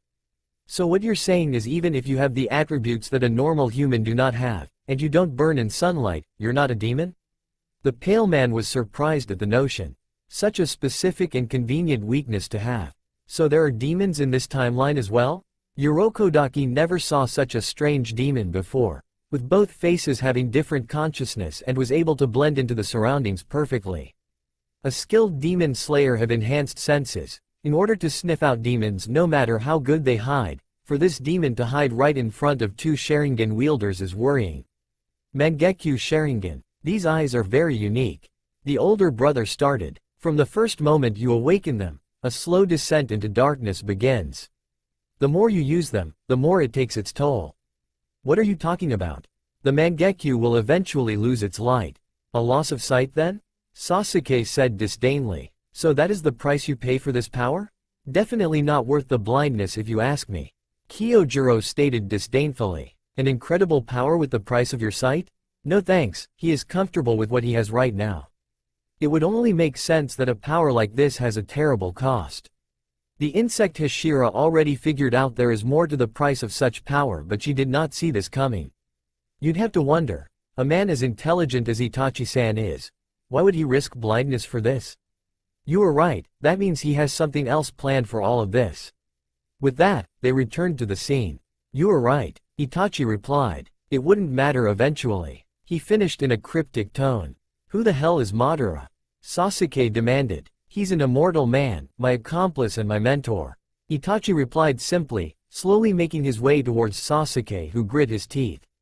Immortal? Was there ever a human immortal? Giyu could not believe his ears at the notion. There was no recorded history of this ever happening. It's either they reach an extremely old age or they become demons. Shinobu gravely said, anxious at the thought that a human could achieve immortality. So this man is not old, but an immortal like a demon. The very thought was disturbing. A man that is immortal? The demon mused, still finding the thought ridiculous. There is no logical way a human could be immortal. He is also the only man to unravel the final secrets of the Mangekyo Sharingan. That is, Uchiha Madara. A face appeared in the scene, of a man with striking resemblance to both Sasuke and Itachi. With long hair and activated Sharingan eyes, a look of disdain in his face. The Mangekyo Sharingan's final secret? Sasuke asked with doubt. There is even a greater form beyond the Mangekyo? The power to tame the Kyuubi. Sasuke started tentatively. Kyuubi? The slayers gasped in shock, as did Muzan. Legends say that even before the existence of the first demon, a tail of a beast with 9 tails roamed the lands. With enough power to change the landscape with nothing but a mere breath. The Kyuubi does exist? Tanjiro could hardly believe it. He always thought of it as nothing but a myth. A story that parents would tell their children to behave or the Kyuubi will eat them. I don't understand, what's this Kyuubi? Inosuke cluelessly asked, making the rest of the audience look at him in bewilderment. How could you not know that? Mitsuri couldn't believe someone was not aware of the story passed on from generations to generations. Inosuke was raised by boars, so it makes sense he wouldn't know. With that, everything about Inosuke suddenly makes sense. I am more concerned by these eyes capable of taming the damned Kyuubi. Sanemi was still in shock and a little in denial. He could buy that the Kyuubi did exist at some point, but to tame it? There are some strange things that exist back then that would not make sense at this current age. Urokodaki wisely replied, the power to tame the Kyuubi? Muzan's thoughts were a storm. There is no such thing that is impossible. Is there anything else besides that? Indeed, Itachi simply replied, there is one more secret, and it is of most importance. An important secret? What is it? Itachi remains silent, narrowing his eyes as his vision blurs, Sasuke barely visible. This went unnoticed by anyone barring Urokodaki, who narrowed his eyes in suspicion. What is it? Answer me. Sasuke impatiently continued. It is a story from long ago. A story about the Uchiha clan. Itachi started. Also, Madara had a brother. A younger brother. The scenery warped, signifying that Sasuke was in a genjutsu. However, he made no move of dispelling it, instead walked over to the side where he heard the familiar sound of sparring. It was two Uchiha he did not recognize. Uchiha and his younger brother. From the time they were young, they always compete with each other to see who was stronger. An image of both Madara and Izuna appeared in their teenage state. I know that they are within the same clan and all, but it's a little weird that they share the same traits. It is as if they've only. The love Hashira trailed off, realization sinking in. What is it? Spill it out. Sanemi impatiently grunted. Incest. Mitsuri replied flatly. Incest? What about incest? Oh. It didn't take long for Sanemi to understand the point, as well as the other humans. You do know back then, incest was completely normal, in order to keep the royal bloodline pure. The masked Hashira had contact with the royal family before they had gone into hiding, afraid of the demon infestation. So it would be normal back then if these two marry? The wind Hashira bluntly asked, pointing at Nezuko and Tanjiro, making their faces go green at the thought. Then they killed the ones closest to them, and they both obtained the Mangekyo Sharingan. The apple truly does not fall far from the tree. Urokodaki commented. Horrendous secrets of the clan keep on revealing itself out. Sasuke witnessed how brothers slaughtered fellow clansmen, all for the bid for power. And with the power of their eyes, they both took control over the Uchiha, and the elder Madara became the clan's leader. It's crazy how a pair of eyeballs could grant someone such power. Sanemi witnessed firsthand how dangerous someone like Itachi is, and if anyone, God forbid, a demon gets their hands on a pair, it would be absolutely disastrous. Then, the unexpected happened, as Madara started noticing strange and frightening abnormalities within himself. Like I told you, these eyes are special. The more you use them, the faster you will descend into an all-encompassing darkness. This is the fate of all who obtain the Mangekyo Sharingan, Itachi stated ominously. In exchange for power, the user ends up sealing his eyes away, forever depriving himself of the light. The scene showed Madara in his bed, squirming in pain as his brother sits beside him. So this is what will eventually happen to Itachi-san. The thought of being blind scared the love Hashira. Even if all her other senses were intact, the loss of sight will be a huge loss to her fighting skills. Madara did everything he could to free himself from the darkness, but all his efforts were in vain. He fell into despair. Madara weakly reached out to his brother's face. And finally, after being possessed by his eyes, he reached out to a new light. The scene showed Madara, with his 2 fingers hovering above Izuna's eyes, who were wide in shock. "Forgive me," Madara's raspy voice called out, plucking out Izuna's eyes. The humans were aghast. The very thought of Madara stealing his younger brother's eyes are beyond sickening. To think such a horrible practice existed. Mitsuri's lips trembled. He pulled out both eyes from the head of his younger brother. Sasuke stared at the scene stunned. The blood from Izuna's eye sockets flew to his face. He pulled out both eyes from the head of his younger brother. Madara gained a new source of light. This time, his light would never fade again. The scene shows Madara standing in the midst of the rain, with a robe covering himself. Both of his Mangekyo Sharingan evolved. It is a never-ending cycle. Urokodaki breathed out. Maybe, just maybe, there is a reason why Itachi wanted his entire clan dead, but he wouldn't bring that out just yet. There are too many variables to be reconsidered. And it wouldn't do well to say anything that might stir up Gyu's mentality at the moment. It was an eternal Mangekyo Sharingan. By exchanging hosts, the older brother's eyes found a new eternal source of light. Itachi continued, Sasuke's own thoughts swirling like a storm. It also triggered a change. It gave birth to a completely new eye technique. Obviously, the exchange could only be done between clansmen, and you could not obtain this power by simply gaining another's eyes. Eternal Mangekyo Sharingan, a powerful pair of eyes that will never go blind. The rest of the audience had to wonder how powerful this Madara is with the eyes that he possesses. I wonder who will come out on top if you and I fought, you interesting human. Muzan finds the idea of Madara to be interesting if a bit laughable. After all, there is no human capable of matching his power. And this Otsutsuki certainly wasn't human. Countless sacrifices were made, and this is the truth about the history of our clan. The scene shifted, to Madara taking control of every major clan he encountered. Soon, he formed an alliance with the Senju clan of the forest, who were known as the strongest shinobi clans, and formed a new organization. The scene shifted to Madara meeting the clan head of the Senju, along with every clan members aligned behind their backs. Senju, another name to remember for later. I have a feeling they will be important. Kyojuro stated with the rest of the humans in agreement. However, Madara and the Senju leader, later known as the first Hokage, began quarreling over how their new village should be run. The scene showed the internal strife between Madara and the Senju leader, eventually turning against each other. Even if the likes of me never existed back then, humans still find ways to destroy each other. It is astonishing. Muzan remarked mockingly, his distaste for humans clear. You have no room to talk, demon. The masked Hashira bit back. You're the reason why the world is in its current state right now. Oh, but you have to understand. The demon smiled knowingly. Without me or the existence of demons, your precious Hashira would serve no purpose. Just another bunch of mercenaries without anything to show for it. You should be grateful to me. Muzan smugly said, which seemed to infuriate the rest of the humans. Well, I take solace in the fact that you are no longer the strongest existence.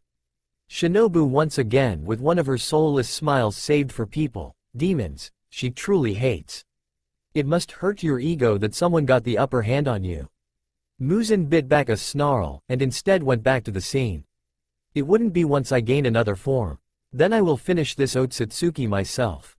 Though he lost the power for control, he remains alive and well, as do his eyes and the power they possess. A strange insignia showed, with red clouds aligned with a white outline. The same insignia that could be seen in Itachi's cloak. He formed a new organization, Akatsuki, and hid in its shadows. So that is the organization Itachi joined. Giyu wondered what the strange symbols in Itachi's robe were, and to know that it was for a secret organization, it couldn't really mean well. The scene changed to the Kyuubi rampaging in a village with Sharingan eyes.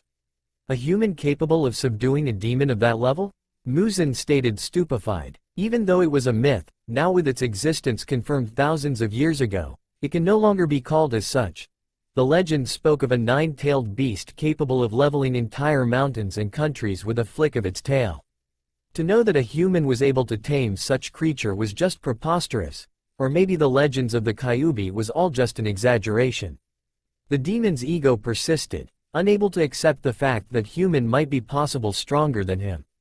But the evidence is already in front of you, demon scum. Shinobu smirked. The rest of the demon slayers looked at her, surprised at how fearless she currently was against the strongest demon in existence. Well, calling him the strongest isn't really true anymore. Mitsuri thought. Anyone capable of cowing Muzan is automatically the strongest being in existence, period. The Kyuubi will wipe you out of existence, and if that statement is true that this Madara was able to tame such a powerful being, then he will wipe you out too. Face it, you are an insect compared to them. The insect Hashira mockingly added, in obvious reference to the floating Otsutsuki who was watching the scene in amusement. Though calling you an insect would be an insult to actual insects. All this with a cheerful smile and overly cheery voice. Muzan's claw sharpened as he snarled, almost to the point of attacking Shinobu, making the rest of the demon slayers jolt in preparation before a pointed look from Shiki froze the demon on his tracks. I will never forget this, mark my words. The demon thought furiously as he was once again forced to submit. The attack on Konoha 16 years ago that was caused by the Kyuubi was the doing of Madara. But his plans were yet again ruined, this time by the fourth Hokage. At this point, I'm done being surprised. Sanemi blankly said, just what kind of power is capable of taming the Kyuubi, and for a human to effectively stop it? Who is this fourth Hokage? I believe we will see in time, Shinazugawa-san.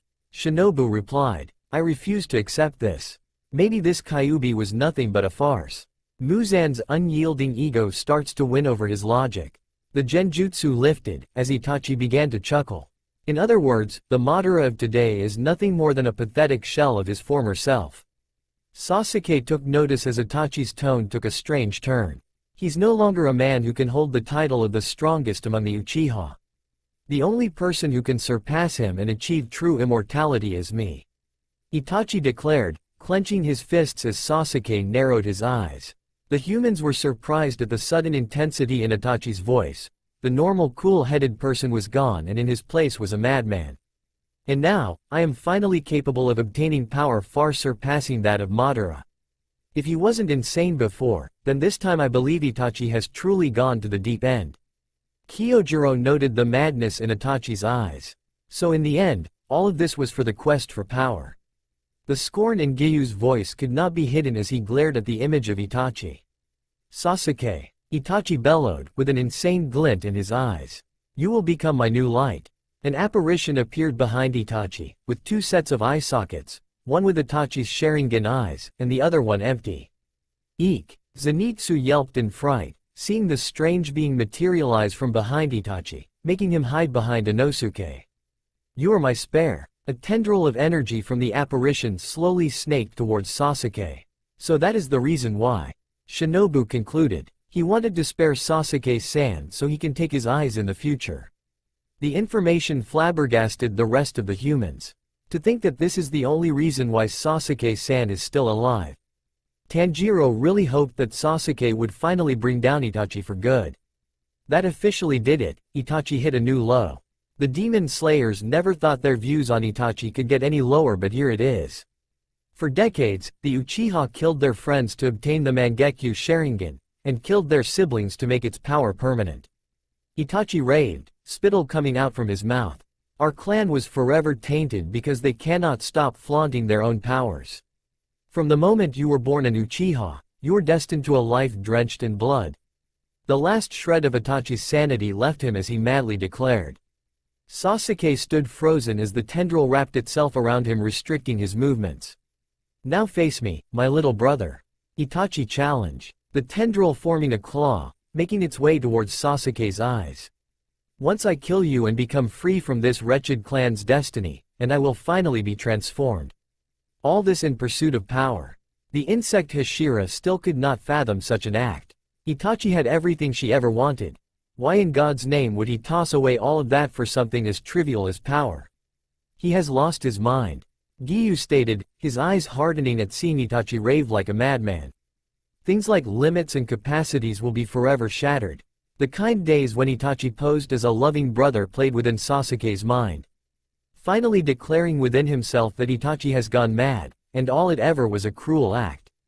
"You and I are each other's spare. You continuously aimed to surpass me. Because of that, I will allow you to live for my sake." It all made sense now to Sasuke. Why his brother refused to kill him that night. It was in preparation for this moment. This is the bond between brothers of the Uchiha. The terrifying sensation multiplied, but before it could worsen, Sasuke broke out of the genjutsu. It seems that illusions isn't really effective against Sasuke anymore. Kyojuro imagined what it would be like if he was in Sasuke's position at the very moment. Would he be able to break out of that? "You have finally gone mad," Sasuke stated, removing the bandages from his forehead and tossing away his cloak. "It looks like, you can clearly see who I really am now." Itachi thought as he silently prepared himself. So it was all for this, huh? Sasuke exhaled, without a trace of fear. He remembered the vow he made when he first registered as a ninja under Kakashi's tutelage. The scene showed a memory of Sasuke when he was 13. With a masked man with gray hair along with a blonde child and a girl with pink hair. Wait, are those Sasuke-san's friends? And one of them even has pink hair like me. Mitsuri pointed out, making everyone wonder how someone could have hair in that shade of pink. Their working as ninjas is unbelievable as it sounds. In fact, Itachi was an Anbu operative when he was 11 years old. Pink and blonde hair isn't very stealthy, especially white hair like that man. Kyojuro pointed out. Or maybe they are that good that the color of their hair really doesn't affect any stealth abilities they have? I mean, the blonde kid has that horrible orange jumpsuit, and it's not like the Sasuke, and the girl has ninja-like outfit either. The Wind Hashira thought it was strange for them not dressed, well, like a ninja. Like Itachi did. It was just the masked man with gravity-defying white hair dressed like one. "My name is Uchiha Sasuke. There is a lot of things I hate, and I don't like anything in particular." Younger Sasuke stated, with his hands folded in front of his mouth, a dark look in his face. "Also, I wouldn't exactly call it a dream, but I do have a certain goal in mind. To revive my clan, and without fail, kill a single man." So for years, Sasuke-san held on to his hate for his brother. It might be the reason driving him forward. Mitsuri didn't like how Sasuke had these kinds of thoughts for his age, but she could understand. If she were in Sasuke's shoes, she would probably do the same. Keep in mind that Sasuke-san was mentally tortured for 72 hours. Shinobu remembered the explanation for Tsukuyomi. It was a miracle he got out of that unscathed. Giyu had to disagree. Sasuke was definitely not normal. He could see his hate hidden deep behind those eyes. No child was ever that hateful. The moment has finally come. Present Sasuke started. "Now is the time for me to fulfill my goal.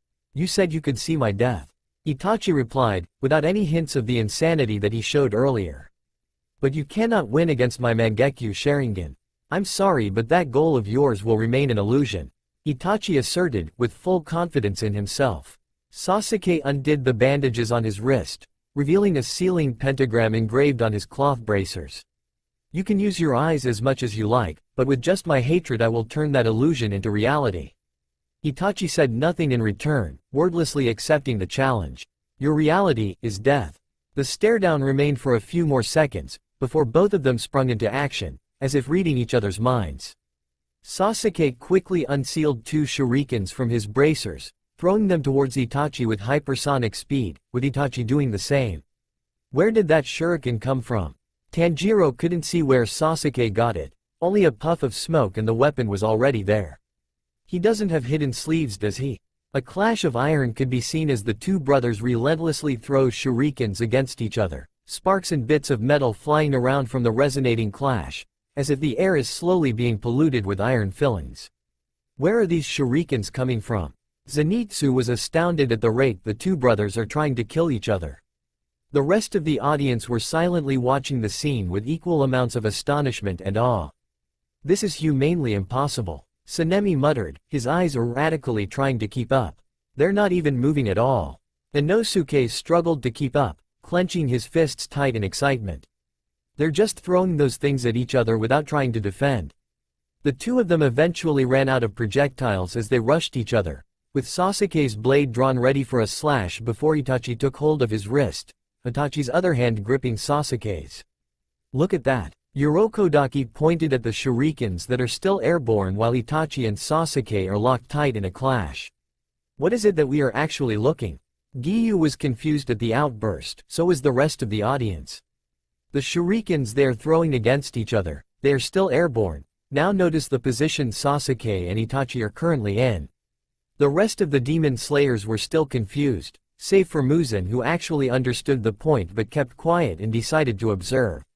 Wait, Tanjiro started, his eyes widening in realization. If the shurikens are still there and Itachi-san and Sasuke-san are already against each other. This time the rest of the slayers did get it. I see, the fact that those projectiles are still floating there and they managed to grapple each other within this moment is a testament to their speed. Kyojuro was thoroughly impressed. That kind of speed would only be attainable through great effort, and it looks like Sasuke did not disappoint. No words were needed as the two brothers are in a deadlock, with Itachi's impassive face staring at Sasuke gritting his teeth. Another Itachi suddenly appeared behind the one Sasuke is grappling, with kunai between its fingers ready to be thrown towards Sasuke. Another Itachi appeared? Sanemi truly wondered what kind of freaky skills the humans of this generation have. He managed to form a shadow clone seal in the middle of a fight? Sasuke thought furiously as the clone threw the projectiles in a deadly arc. Shadow clones. The ninjas of old used similar techniques, but it was all deception to throw off the enemy. I never thought I'd actually see someone make a copy of themselves and capable of attacking independently. Urokodaki has fought ninjas before he got into demon slaying business, but none of them come close to what they are currently seeing. Sasuke made no move to dodge or even counter, as the cursed seal in his neck flared and formed a lump. What is that? Zenitsu pointed at the bulge in Sasuke's neck, a bit freaked out as did the other slayers. Before a snake came out wrapped around Sasuke's head, shielding him from the attack. The snake twirled around Sasuke's neck, making its way to bite Itachi's hand, who was forced to let go and took a leap back. A snake? Mitsuri exclaimed in surprise, as did the rest of the Hashira. She never thought she would see someone else use snakes, also in this strange manner. I wish Obanai-san is here to see this. Maybe, Kyojuro hummed, maybe Sasuke is Obanai's past life as well? He concluded, trying to connect the dots between the snakes that Sasuke has in connection to Obanai. Let's not jump to conclusions just yet. Urokodaki replied, look at Itachi and Giyu. Their abilities have no similarities whatsoever, yet Itachi is. He paused, considering Giyu's feelings on the matter. It's fine, Urokodaki dono. I have gotten over it already. That wasn't fully true because he is still affected at the fact that he was Itachi, but he couldn't let it affect him forever. And this is the best way to start. Well, you get my point. While what you are saying is possible, there is no guarantee just yet. The flame Hashira nodded at the logical deduction. Leave it to Tomioka's master to be this wise. A puff of smoke could be heard, as a large shuriken appeared in Sasuke's hand, spinning dangerously as both Itachi and his clone tensed in preparation. I think I see where the shurikens are coming from. Surprisingly, it was Zenitsu who was able to figure out. See those strange markings in Sasuke's bracers? Yeah, what about it? Inosuke wondered why a piece of clothing has those unnecessary markings. A clothing or a weapon is as good as it gets. Call me crazy, but I think the shurikens are coming from there. It was almost impossible, yet the proof was in front of their eyes. If I can believe that the Kyuubi did exist, I can believe that they can produce or store weapons from those strange marks. Tanjiro concluded, with Nezuko nodding in agreement. You have to admit, to be able to store equipment in those things, you don't have to carry all the heavy equipment all the time, you can just let it out from there. Mitsuri tittered excitedly. Sasuke threw the deadly spinning blade towards the Itachi he grappled with earlier. Itachi, unable to dodge because of the incredible speed it was thrown, was forced to block with his own kunai. Itachi noticed that the shuriken was slowly cutting itself through, before seeing a stream of lightning coming from Sasuke's hand, coating the blades of the spinning projectile.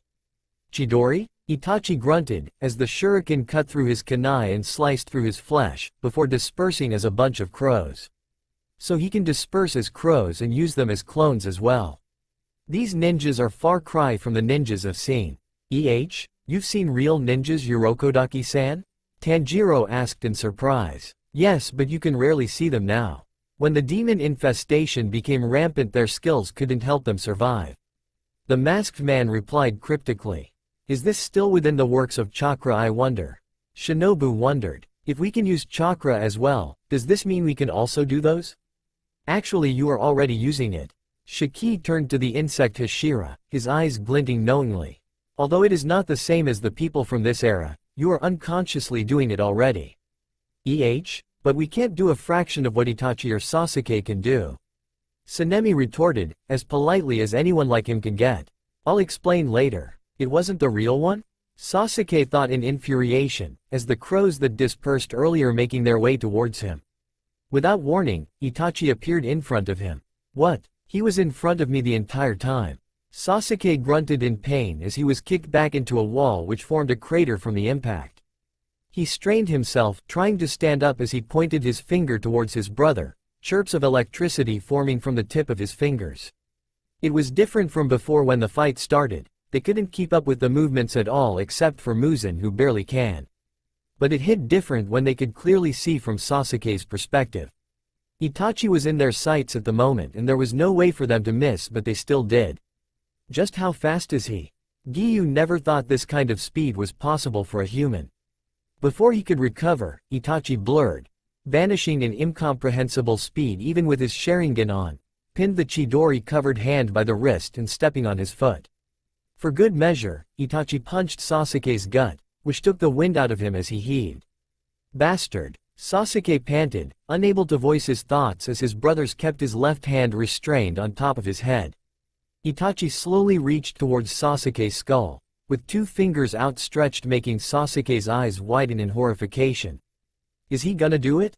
Mitsuri gasped, horrified. The rest of the Hashira were on the edge themselves. This can't be it. Basuke was too confident in his skills. There is no way it ends here. The boar-headed teen said in denial, unable to accept the outcome. Maybe he did fall short. Itachi was a monster, but it was hard to believe that the gap is still this big between the two of them. Maybe Itachi will really achieve the power he was looking for. Shinobu said grimly. This is my reality. Itachi declared victoriously, his fingers squeezing the eye out of Sasuke's socket. To obtain the light, Sasuke's horrid scream of pain filled the entire room as Itachi finally plucked out his left eye. Sasuke's horrid screams filled the room as Itachi impassively stared, still holding his arm above his head in restraint. Did Basuke just lose? Inosuke yelled, gripping the edge of his pants tightly. This can't be it. Did you see what happened? Sanemi growled back. The bastard just plucked one of his damn eyeballs. Even if he isn't dead, his chances of winning has become slimmer than before. He's basically a cripple now. The statement shook Giyu to the core, knowing that the murder of his past family may not be given justice after all. He was about to say something when a voice interrupted him. It's too early to tell. The masked Hashira's voice thundered out. I suggest we continue to watch and see what happens.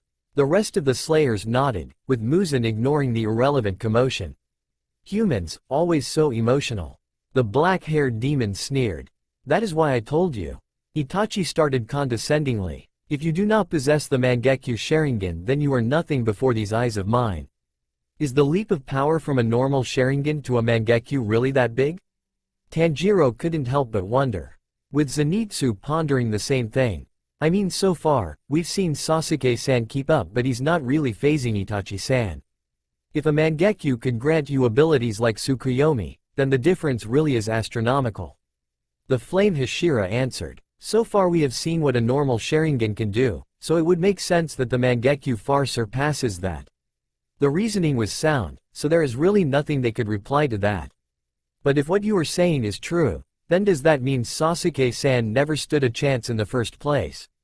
Mitsuri asked worryingly, troubled by her fellow Hashira's statement. It's not, Urokodaki answered with the rest of the Hashira looked at him in confusion. It's true that Itachi's eyes are superior to Sasuke, there is no doubt about that, however that doesn't mean that Sasuke himself is far behind. In the end, it depends on how one uses the skills he possesses. And this fight will show exactly just that. The masked Hashira was sure that this was not Sasuke's limit. After all, you cannot be a ninja by being just a one-trick phony.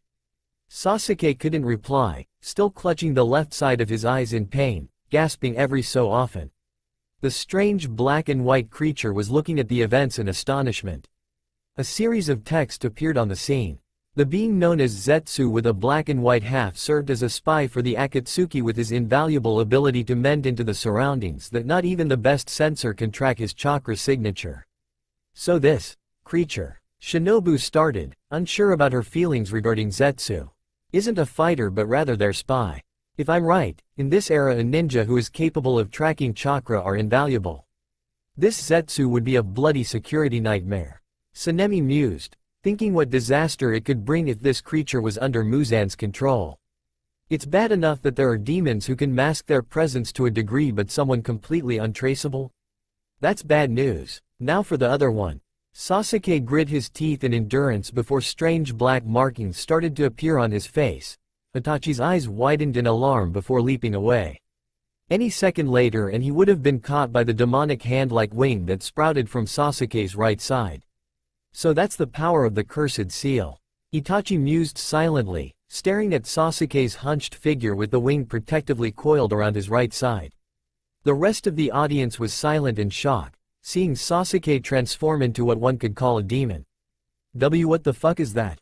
Sanemi couldn't help but stammer, seeing the grotesque transformation that Sasuke just went through. Did he just transform into a demon? The insect Hashira wasn't faring much better, seeing the relatively normal Sasuke transform into a monster. Calm down. Urokodaki quickly interjected before the questions escalated. I don't think Sasuke transformed into a demon. He continued with the barest hint of uncertainty, which only Giyu could detect. Not like the demons that we know of anyway. What do you mean, Urokodaki-san? Giyu looked calm, but inside was a different story. He was mortified that Itachi's actions pushed Sasuke to the edge and undergo whatever demonic transformation this was. Right now he was about to cling to anything that will change that, and his master's words might just do it. Didn't we see Sasuke earlier walking in daylight? The masked Hashira's question shook the entire beliefs of the Slayers.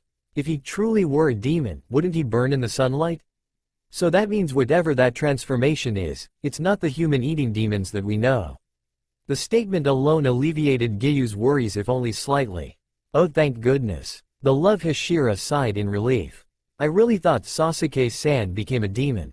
Oh, and what difference does it make? A sneer came from Muzan, who decided to voice out his thoughts. Look at him, look at what he has become. The appearance speaks for itself. He may not burn in the sunlight, but he's as a demon as the countless ones that you have slain. He openly mocked, spreading his arms in a flamboyant manner. A threatening growl was heard. It was Nezuko, whose nails had sharpened as her eyes turned into slits, glaring hatefully towards the one responsible for her family's demise. Oh, is there something you want to say, little girl? Muzan goaded, purposely taunting Nezuko into attacking here. Meanwhile, Shiki was just watching the spectacle in amusement. Geez, I need to stop it before things escalate. Alright, settle down now. The Otsutsuki's voice commanded. Let's get back to business, people. The more we watch, the faster we get our answers. Yes, of course, Otsutsuki-san. Muzan's respectful tone surprised the humans. Seeing the almighty demon stand down in a civil manner was new to them. Or maybe he knows how outclassed he is, so he is hoping not to get Shiki-san's ire. Shinobu couldn't help but think scornfully. Without losing eye contact, he then proceeded to place the eyeball he ripped from Sasuke's socket into a glass container. Sasuke just glared silently as Itachi began to speak. The humans tensed slightly, still aghast at how Itachi casually ripped Sasuke's eye. This is the difference in our power. A hand sneakily snaked around Sasuke's neck, before an Itachi clone put him in a chokehold. And this is the difference in the power of our eyes. The real Itachi slowly walked towards them as the clone tightened his hold. Sasuke began to panic as Itachi's still blood-soaked fingers reached into his remaining eye. Sasuke desperately spread the remaining curse mark as he transformed into some sort of a terrifying demon. A pair of snakes sprouted from his back, impaling the clone, making it dispel as reality started to become monochrome and break apart like glass. Huh? What the hell is happening? Inosuke, who was the most vocal out of all of them, yelled. The rest of the audience, however, opted to stare at the scene in silence, not sure what to make of the situation. Seeing reality break, at least in Sasuke's perspective, can really be tripping. The scene reverted back, with Itachi and Sasuke shown not to have moved from where they were moments earlier, still standing against each other. Sasuke was panting in exhaustion, his hand covering his left eye, which was revealed to be still there. That's a relief. Shinobu thought for sure that Sasuke was done for. As someone who has medical expertise, having your eyeballs gouged out in the middle of the fight can be really painful, and that is an understatement. Not to mention the mental stress accompanied by such a brutal move. It was honestly impressive how Sasuke was only disoriented and is not rolling in the ground in pain. His pain tolerance must be off the charts. Sasuke fell down to his knees, arms supporting his weight as the exhaustion finally took its toll on his body. Oh no, Mitsuri was worried, seeing Sasuke collapse to the ground while Itachi was still standing. This was getting way too intense for someone like her, and that is coming from someone who fights demons almost on a daily basis. The sound of thudding could be heard as Itachi himself collapsed onto his knees. Kyojuro gasped. Itachi too? He was not sure what happened, but seeing Itachi suddenly brought to his knees confused him. You dispelled my Tsukuyomi? Itachi gasped out in shock, staring at the shield formed of his younger brother in bewilderment. A smirk slowly formed in Sasuke's face as he slowly stood up, smugly staring at Itachi. Wait, what? The white half of Zetsu asked in confusion. How could Sasuke get hit with Tsukuyomi, yet still get up? Disbelief lacing his tone. The confusion was shared by the rest of the audience. Tsukuyomi was a ridiculously powerful technique, so how was Sasuke still standing? No, it's because he didn't get hit by it. He managed to break through it. The black Zetsu connected the dots together. Break through it? But how? Giyu witnessed firsthand how dangerous the Tsukuyomi was, thinking that it was almost impossible to break out of unless you have a Mangekyo Sharingan. I get it now. So the phenomenon we witnessed earlier was Sasuke breaking out of Itachi's genjutsu under his perspective. And obviously that dealt a huge strain on his body.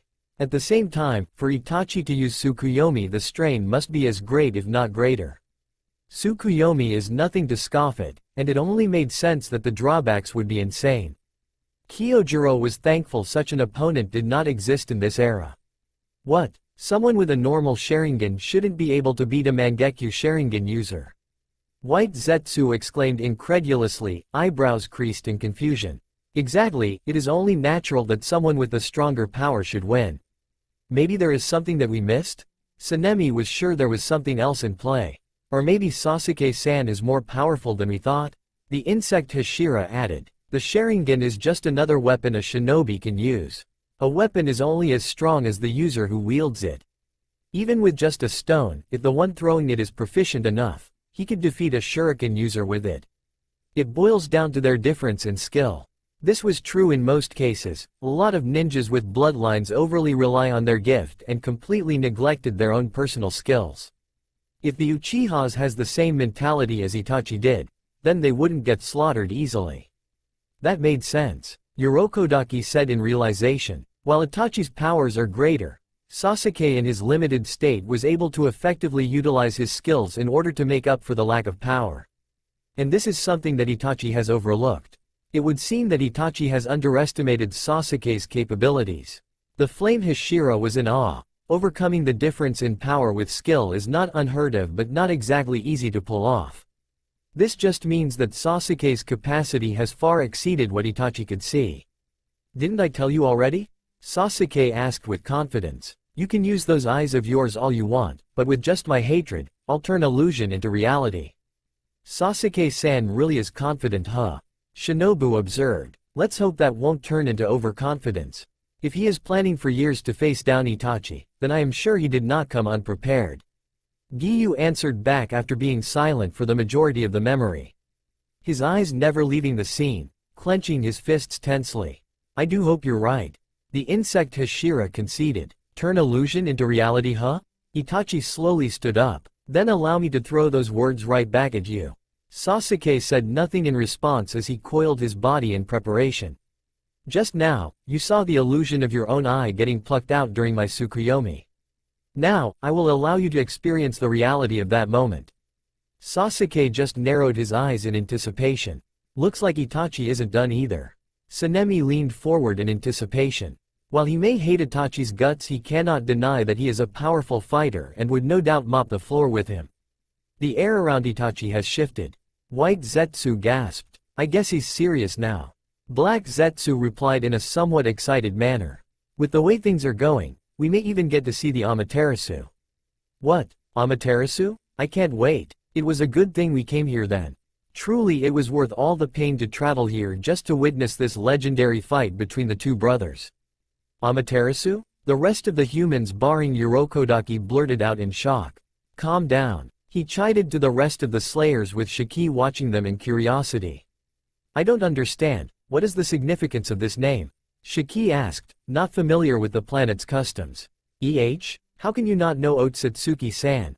Mitsuri asked back, finding it strange that someone in Japan is not familiar with the country's mythology.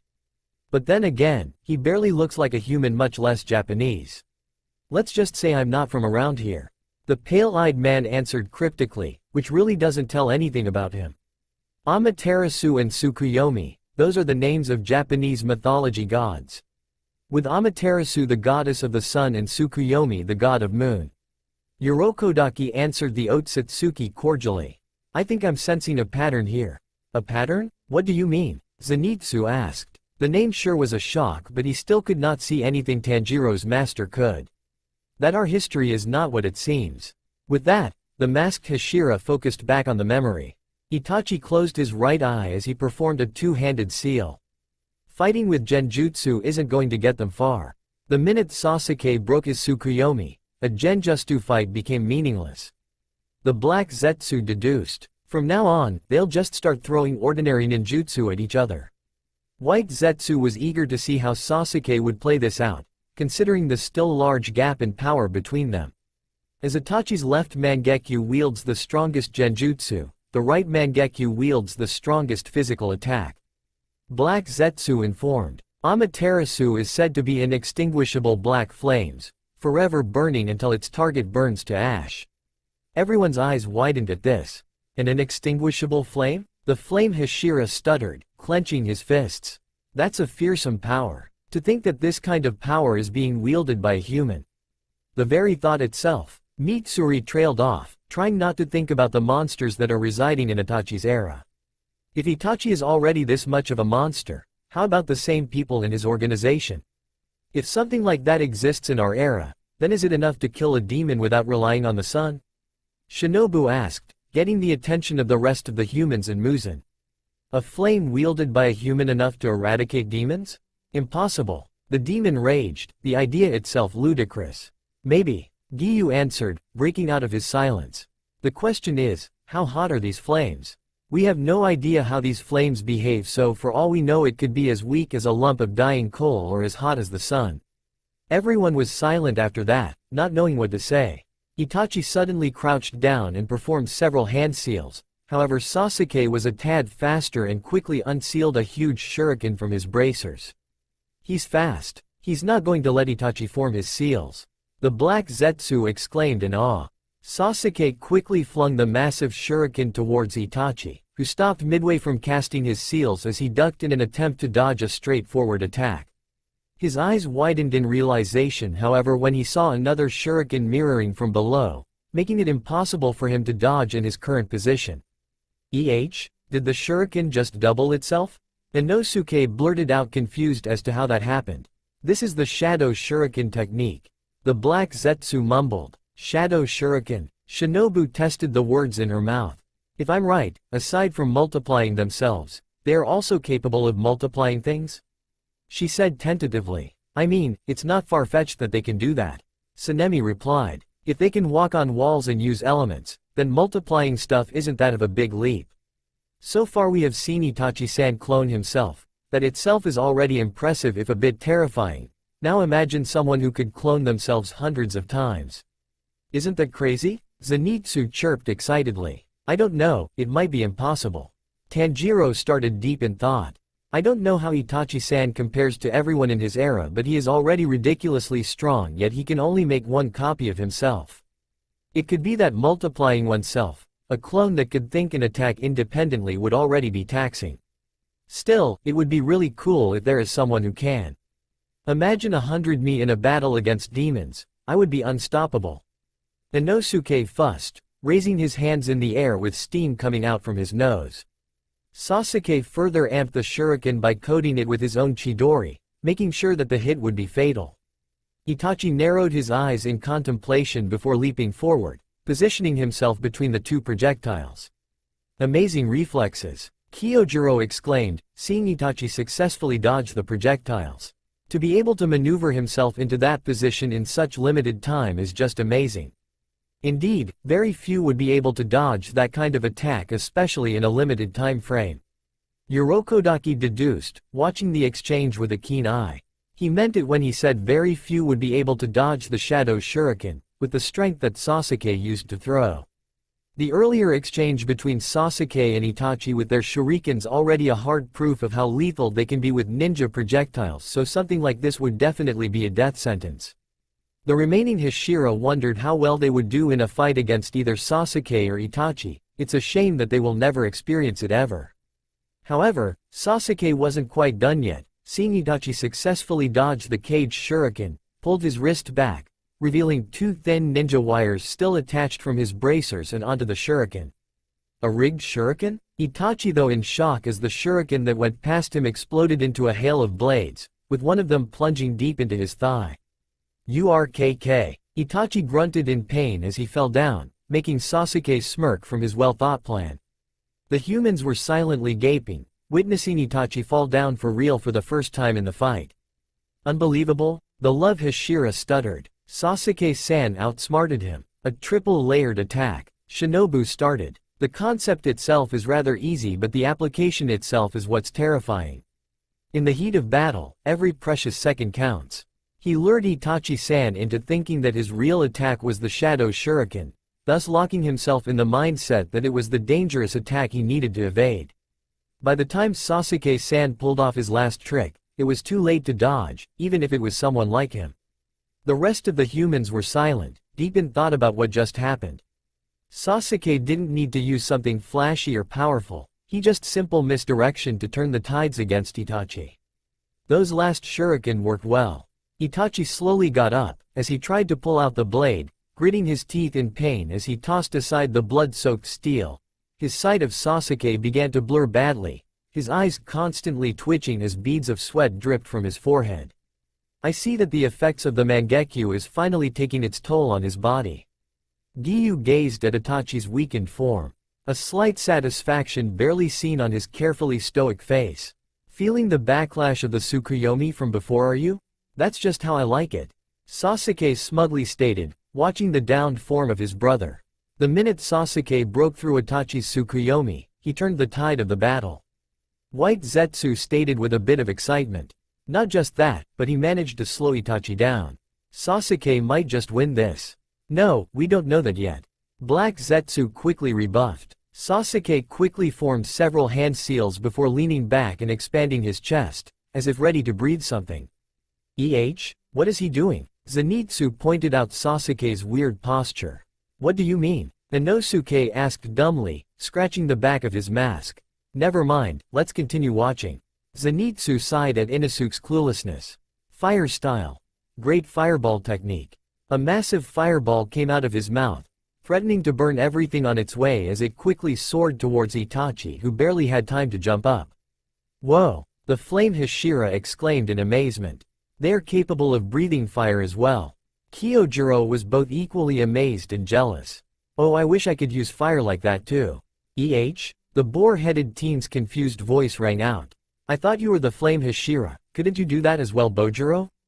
The love Hashira snickered at the casual butchering of the flame Hashira's name, but opted to answer his question. We already explained this earlier, Inosuke-san. We Hashiras cannot use supernatural techniques like the demons do. Or at least not the way they use it.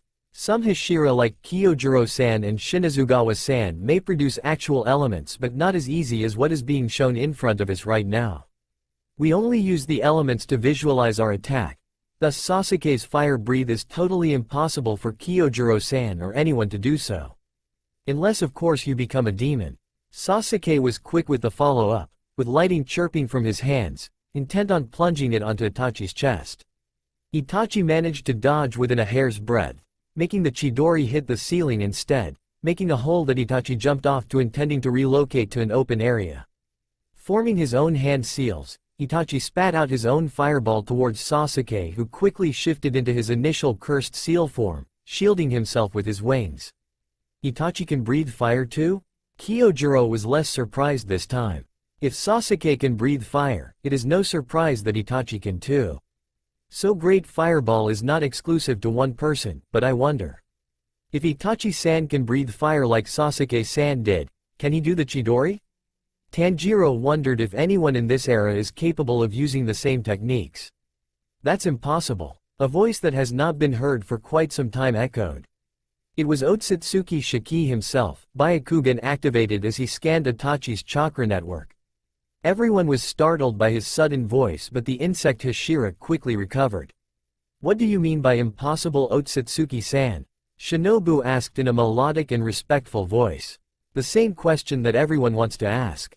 You see, my Byakugan can see chakra, and what type it is. The reason why Itachi can use fire the same way that Sasuke can is that his chakra is fire-natured, while Sasuke has lighting and fire. Shiki was really intrigued with the way these people use chakra.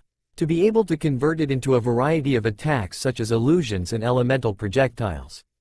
The Otsutsuki, that he know, mainly use pure chakra for attacks without ever modifying them, relying on sheer power alone.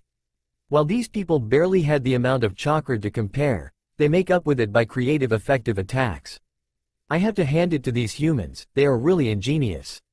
The smoke settled down, revealing the younger brother who was only singed with the fire, the massive hand-like wings protecting him. Burns like this won't keep me down. So those wings are not only used for flying but are also durable, that they can block a stream of fire with only a singe. Muzan was impressed. He himself in his current state will be hard-pressed to take those flames head-on, but this Sasuke managed to hold his own against the deadly attack. I wonder what would happen if it was you instead. Once again, the insect Hashira could not help herself but take jabs at the lone demon, confident in the fact that someone more powerful is holding him in a leash. Muzan tried to calm the fury rising in his chest from being mocked by a lowly human, and pushed it deep down his chest in order not to earn the ire of the Otsutsuki. I will not forget this. The first thing I am going to do once this is over is have my demons hunt down your miserable friends and kill them in front of you. Itachi said nothing as he began forming a new set of hand seals, which was quickly followed by Sasuke. Fire style. Great fireball technique. Fire style. Great fireball technique. The two massive fireballs collided in the middle, with Sasuke's own seemingly overpowering Itachi's. The entire room lit up in bright orange light, making the audience shield their eyes. I know that this is just a memory, but this is ridiculous. Sanemi grit out, forcing himself to see what was happening despite only seeing nothing but fire. If the heat is already this intense, then I wonder how powerful Amaterasu is. A sweating Zenitsu nervously asked, which begged the question. Just how strong is Amaterasu when ordinary flames like these, for Sasuke and Itachi anyway, is already this strong enough to nearly obliterate anything on its path? That was a terrifying thought. Sasuke has the upper hand. He may actually win this thing. White Zetsu tittered excitedly. Meanwhile, Itachi's right eye began to bleed, before opening it and directing his gaze towards Sasuke's fireball, threatening to burn him to ashes.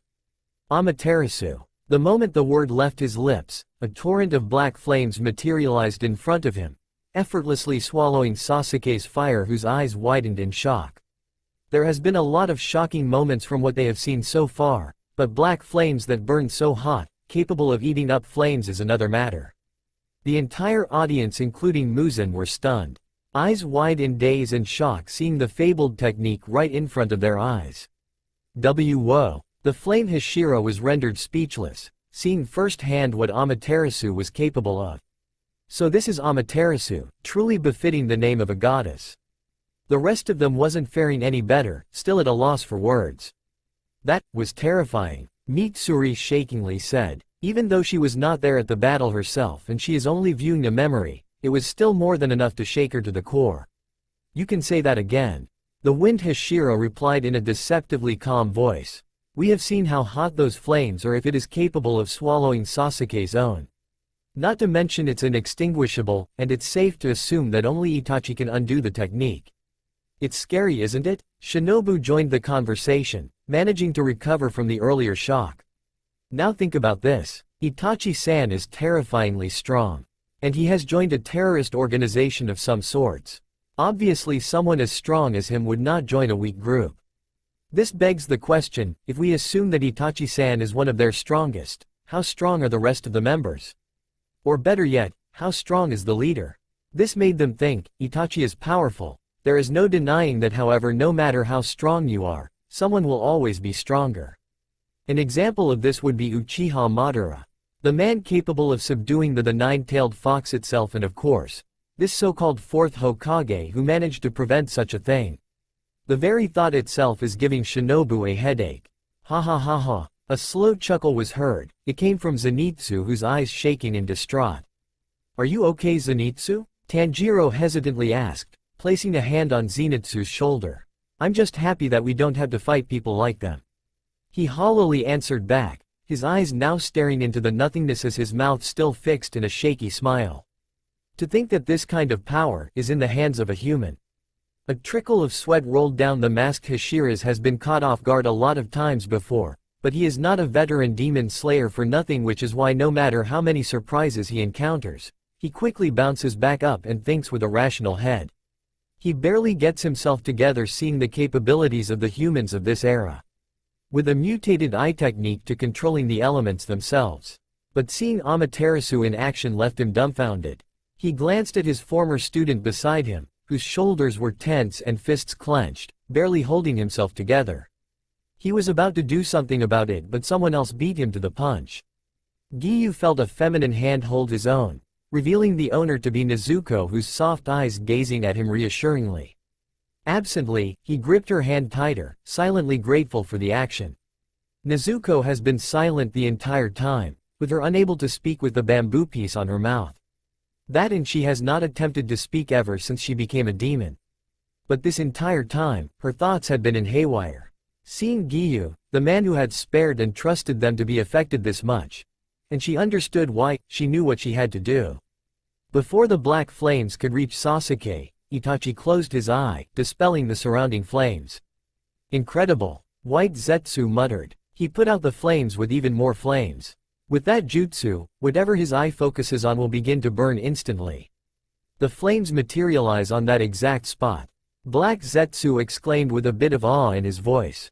Then they continue to burn until the target is completely eradicated, even if the target is the fire itself. It took Muzan everything he had to keep his composure, the slight trembling of his shoulders unnoticed by anyone other than Shiki himself. Flames that cannot be extinguished by anything other than the wielder himself. While he was confident the demons under his rule could take on the great fireball technique, it does not mean that they won't get out of it unscathed. Demons' advantage over humans is their ability to regenerate from even the most fatal of injuries, granted that they do not get killed by sunlight or the accursed Nichiren blades. However, this Amaterasu is a different story. Hotter than even the great fireball, and will burn indefinitely until the wielder interrupts the technique. After all, no matter how strong a demon's regeneration is, they cannot get back from literally nothing. Calm down, he tried to assure himself. Humans like that no longer exist in this era. If they do, then they would have revealed themselves a long time ago. In his 1,000 years of existence, he has never encountered people of this caliber. He may have had a run-in with few interesting individuals, but nothing compared to what is being shown in front of him right now. Sasuke looked in bewilderment before a realization hit him.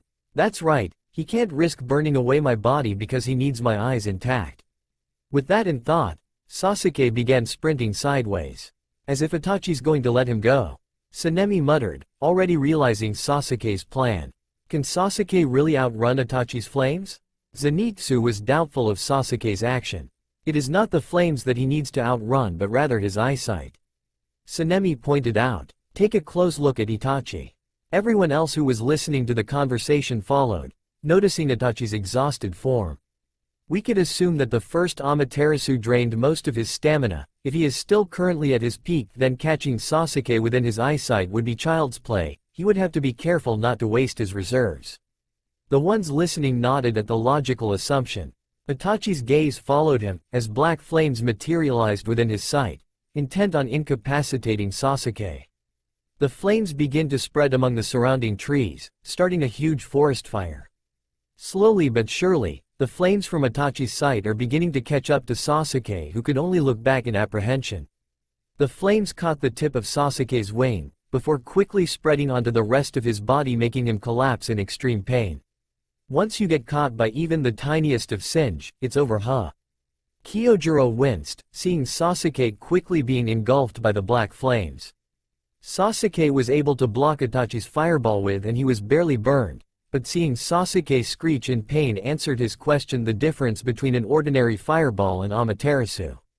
Itachi ignored Sasuke's howls of anguish as he slowly moved towards his vulnerable form. The humans looked horror-stricken, seeing Sasuke's partially burned body laid right in front of their eyes as Itachi was looming above his vulnerable form. But out of all of them, Giyu was the one affected the most. Is this it? He thought hopelessly. It was bad enough that once upon a time, he was this cold-hearted monster, and now he's going to get his way after all the injustice he has done. How many times had Sasuke-san surprised us? A sudden question echoed, snapping Giyu out from his state of despair. It was Tanjiro who spoke up. Every time we see him get hit by something, or when we thought it was over, he still gets back up. Giyu felt a sliver of hope rise in his chest. Tanjiro had a point after all. Numerous times they thought Itachi had Sasuke under his mercy, only for Sasuke to have something in his sleeve to outmaneuver him. This is not over yet. The water Hashira thought resolutely. I guess Itachi is the victor. White Zetsu scoffed in disappointment, watching the scene intently. He put a stop to his Amaterasu, and now he's going to collect the eyes. Black Zetsu added, Kami-sama. Mitsuri started praying, please don't let this be the end. It may have only been bits of Sasuke's memory, but she has witnessed what he had to go through. It was a surprise how he was able to function normally after that, or as normal as someone like him can be. Especially after seeing your entire family get over and over again. While she may not like murder, demons are another matter. This time she is really hoping that Sasuke would get the justice that he deserved. Even if it meant the death of Itachi. Itachi knelt down to inspect Sasuke's body. Everyone held their breath, silently hoping that Sasuke will pull of another one of his tricks. They were not disappointed, but before he could reach him, the body melted into a pile of goo, surprising him. The remains of the puddle slid down the crack that Itachi was sure wasn't there before. Alright, Inosuke cheered, jumping up and down in excitement, causing a slight ruckus within his circle. Calm down, Inosuke. Tanjiro half-heartedly scolding him, as he was also feeling the same. I was right. I knew Sasuke-san would get through this. Beneath the dome, Sasuke stood triumphant, his body remotely unharmed as he let out a smug smile. Giyu felt a huge relief washing over him, seeing Sasuke get out of that situation relatively unharmed. That's a relief. Mitsuri let out a sigh, placing her hand above her chest. Hearing and seeing what Amaterasu was capable of, Mitsuri was afraid for Sasuke. Even the strongest demons she has encountered would have never gotten away with that. It's a good thing I waited for him to use his Amaterasu before using a replacement technique, otherwise I'm done for. The scene showed Sasuke making a crack with his Chidori before his body dropped down the ground. So he purposely let Itachi hit him with the Amaterasu in order to exhaust him. What a plan! Urokodaki was thoroughly impressed, seeing someone as young as Sasuke using clever tactics instead of relying on sheer power alone. I doubt someone with talent like this will be born again in 100 years after this era. This is the chance I've been waiting for. Sasuke smirked in anticipation, the black markings spreading all over his body before transforming into the full cursed seal once again. He's trying something. The flame Hashira anticipated seeing Sasuke transform again. Muzan's eyes narrowed in interest, seeing Sasuke slowly transform in front of him once again. That is certainly interesting. A transformation that looks like a demon but at the same time it's not. While Sasuke is not immortal like the demons, the power difference makes up for it. He cannot imagine what would happen if someone like him wields a Nichiren blade and becomes one of those accursed demon slayers. Meanwhile, Itachi was reeling in pain, clearly exhausted from the overuse of his eyes, coughing blood. A slight feeling of satisfaction hit Giyu, seeing Itachi barely able to stand. He is almost sure that he has nothing left to give while Sasuke still has a bit in him. As hard as he tried, he could not stop the small smile from forming on his lips. Fire style. Great Dragon Fire Technique. Sasuke's voice echoed out from below, making Itachi's eyes widen in surprise as he quickly jumped back. Just in the nick of time too, before a huge dragon-shaped fireball exploded just beneath where he was positioned mere seconds ago. Even after being exhausted to the point of collapsing, he still can move like that. Shinobu mused, seeing Itachi successfully jump away from the flames.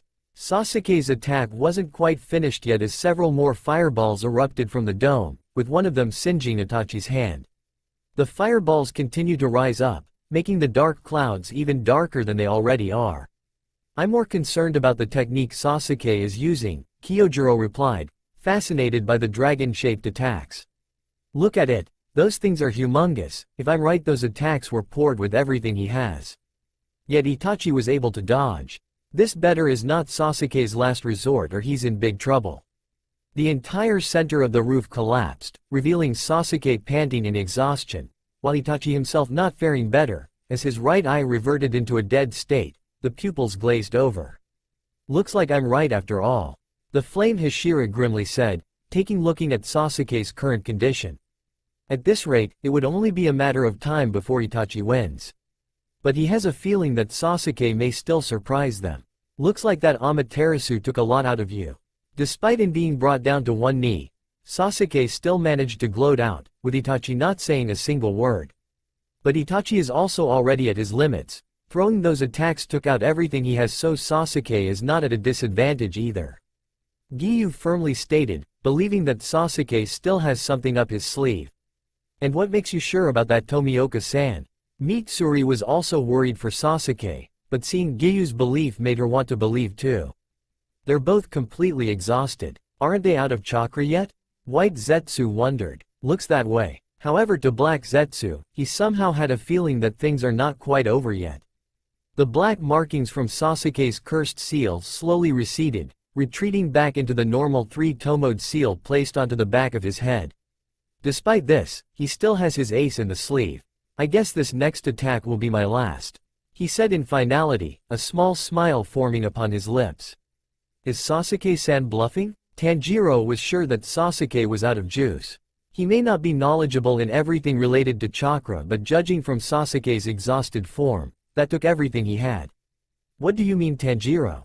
His fellow rookie asked. Zenitsu finds it hard to believe that Sasuke is bluffing, considering how many times he thought he would die but managed to pull out in the end. He said that this will be his last attack, considering how strong Itachi-san was. I don't think this last attack will be smaller than those fire dragons he sent out earlier, so that means it will be a big one. But isn't he on his knees already? That made the rest of the audience think, if this indeed will be the finishing blow, it will have to be stronger than the attacks Sasuke dished out earlier, but how is he gonna do that? Itachi, however, wasn't buying it.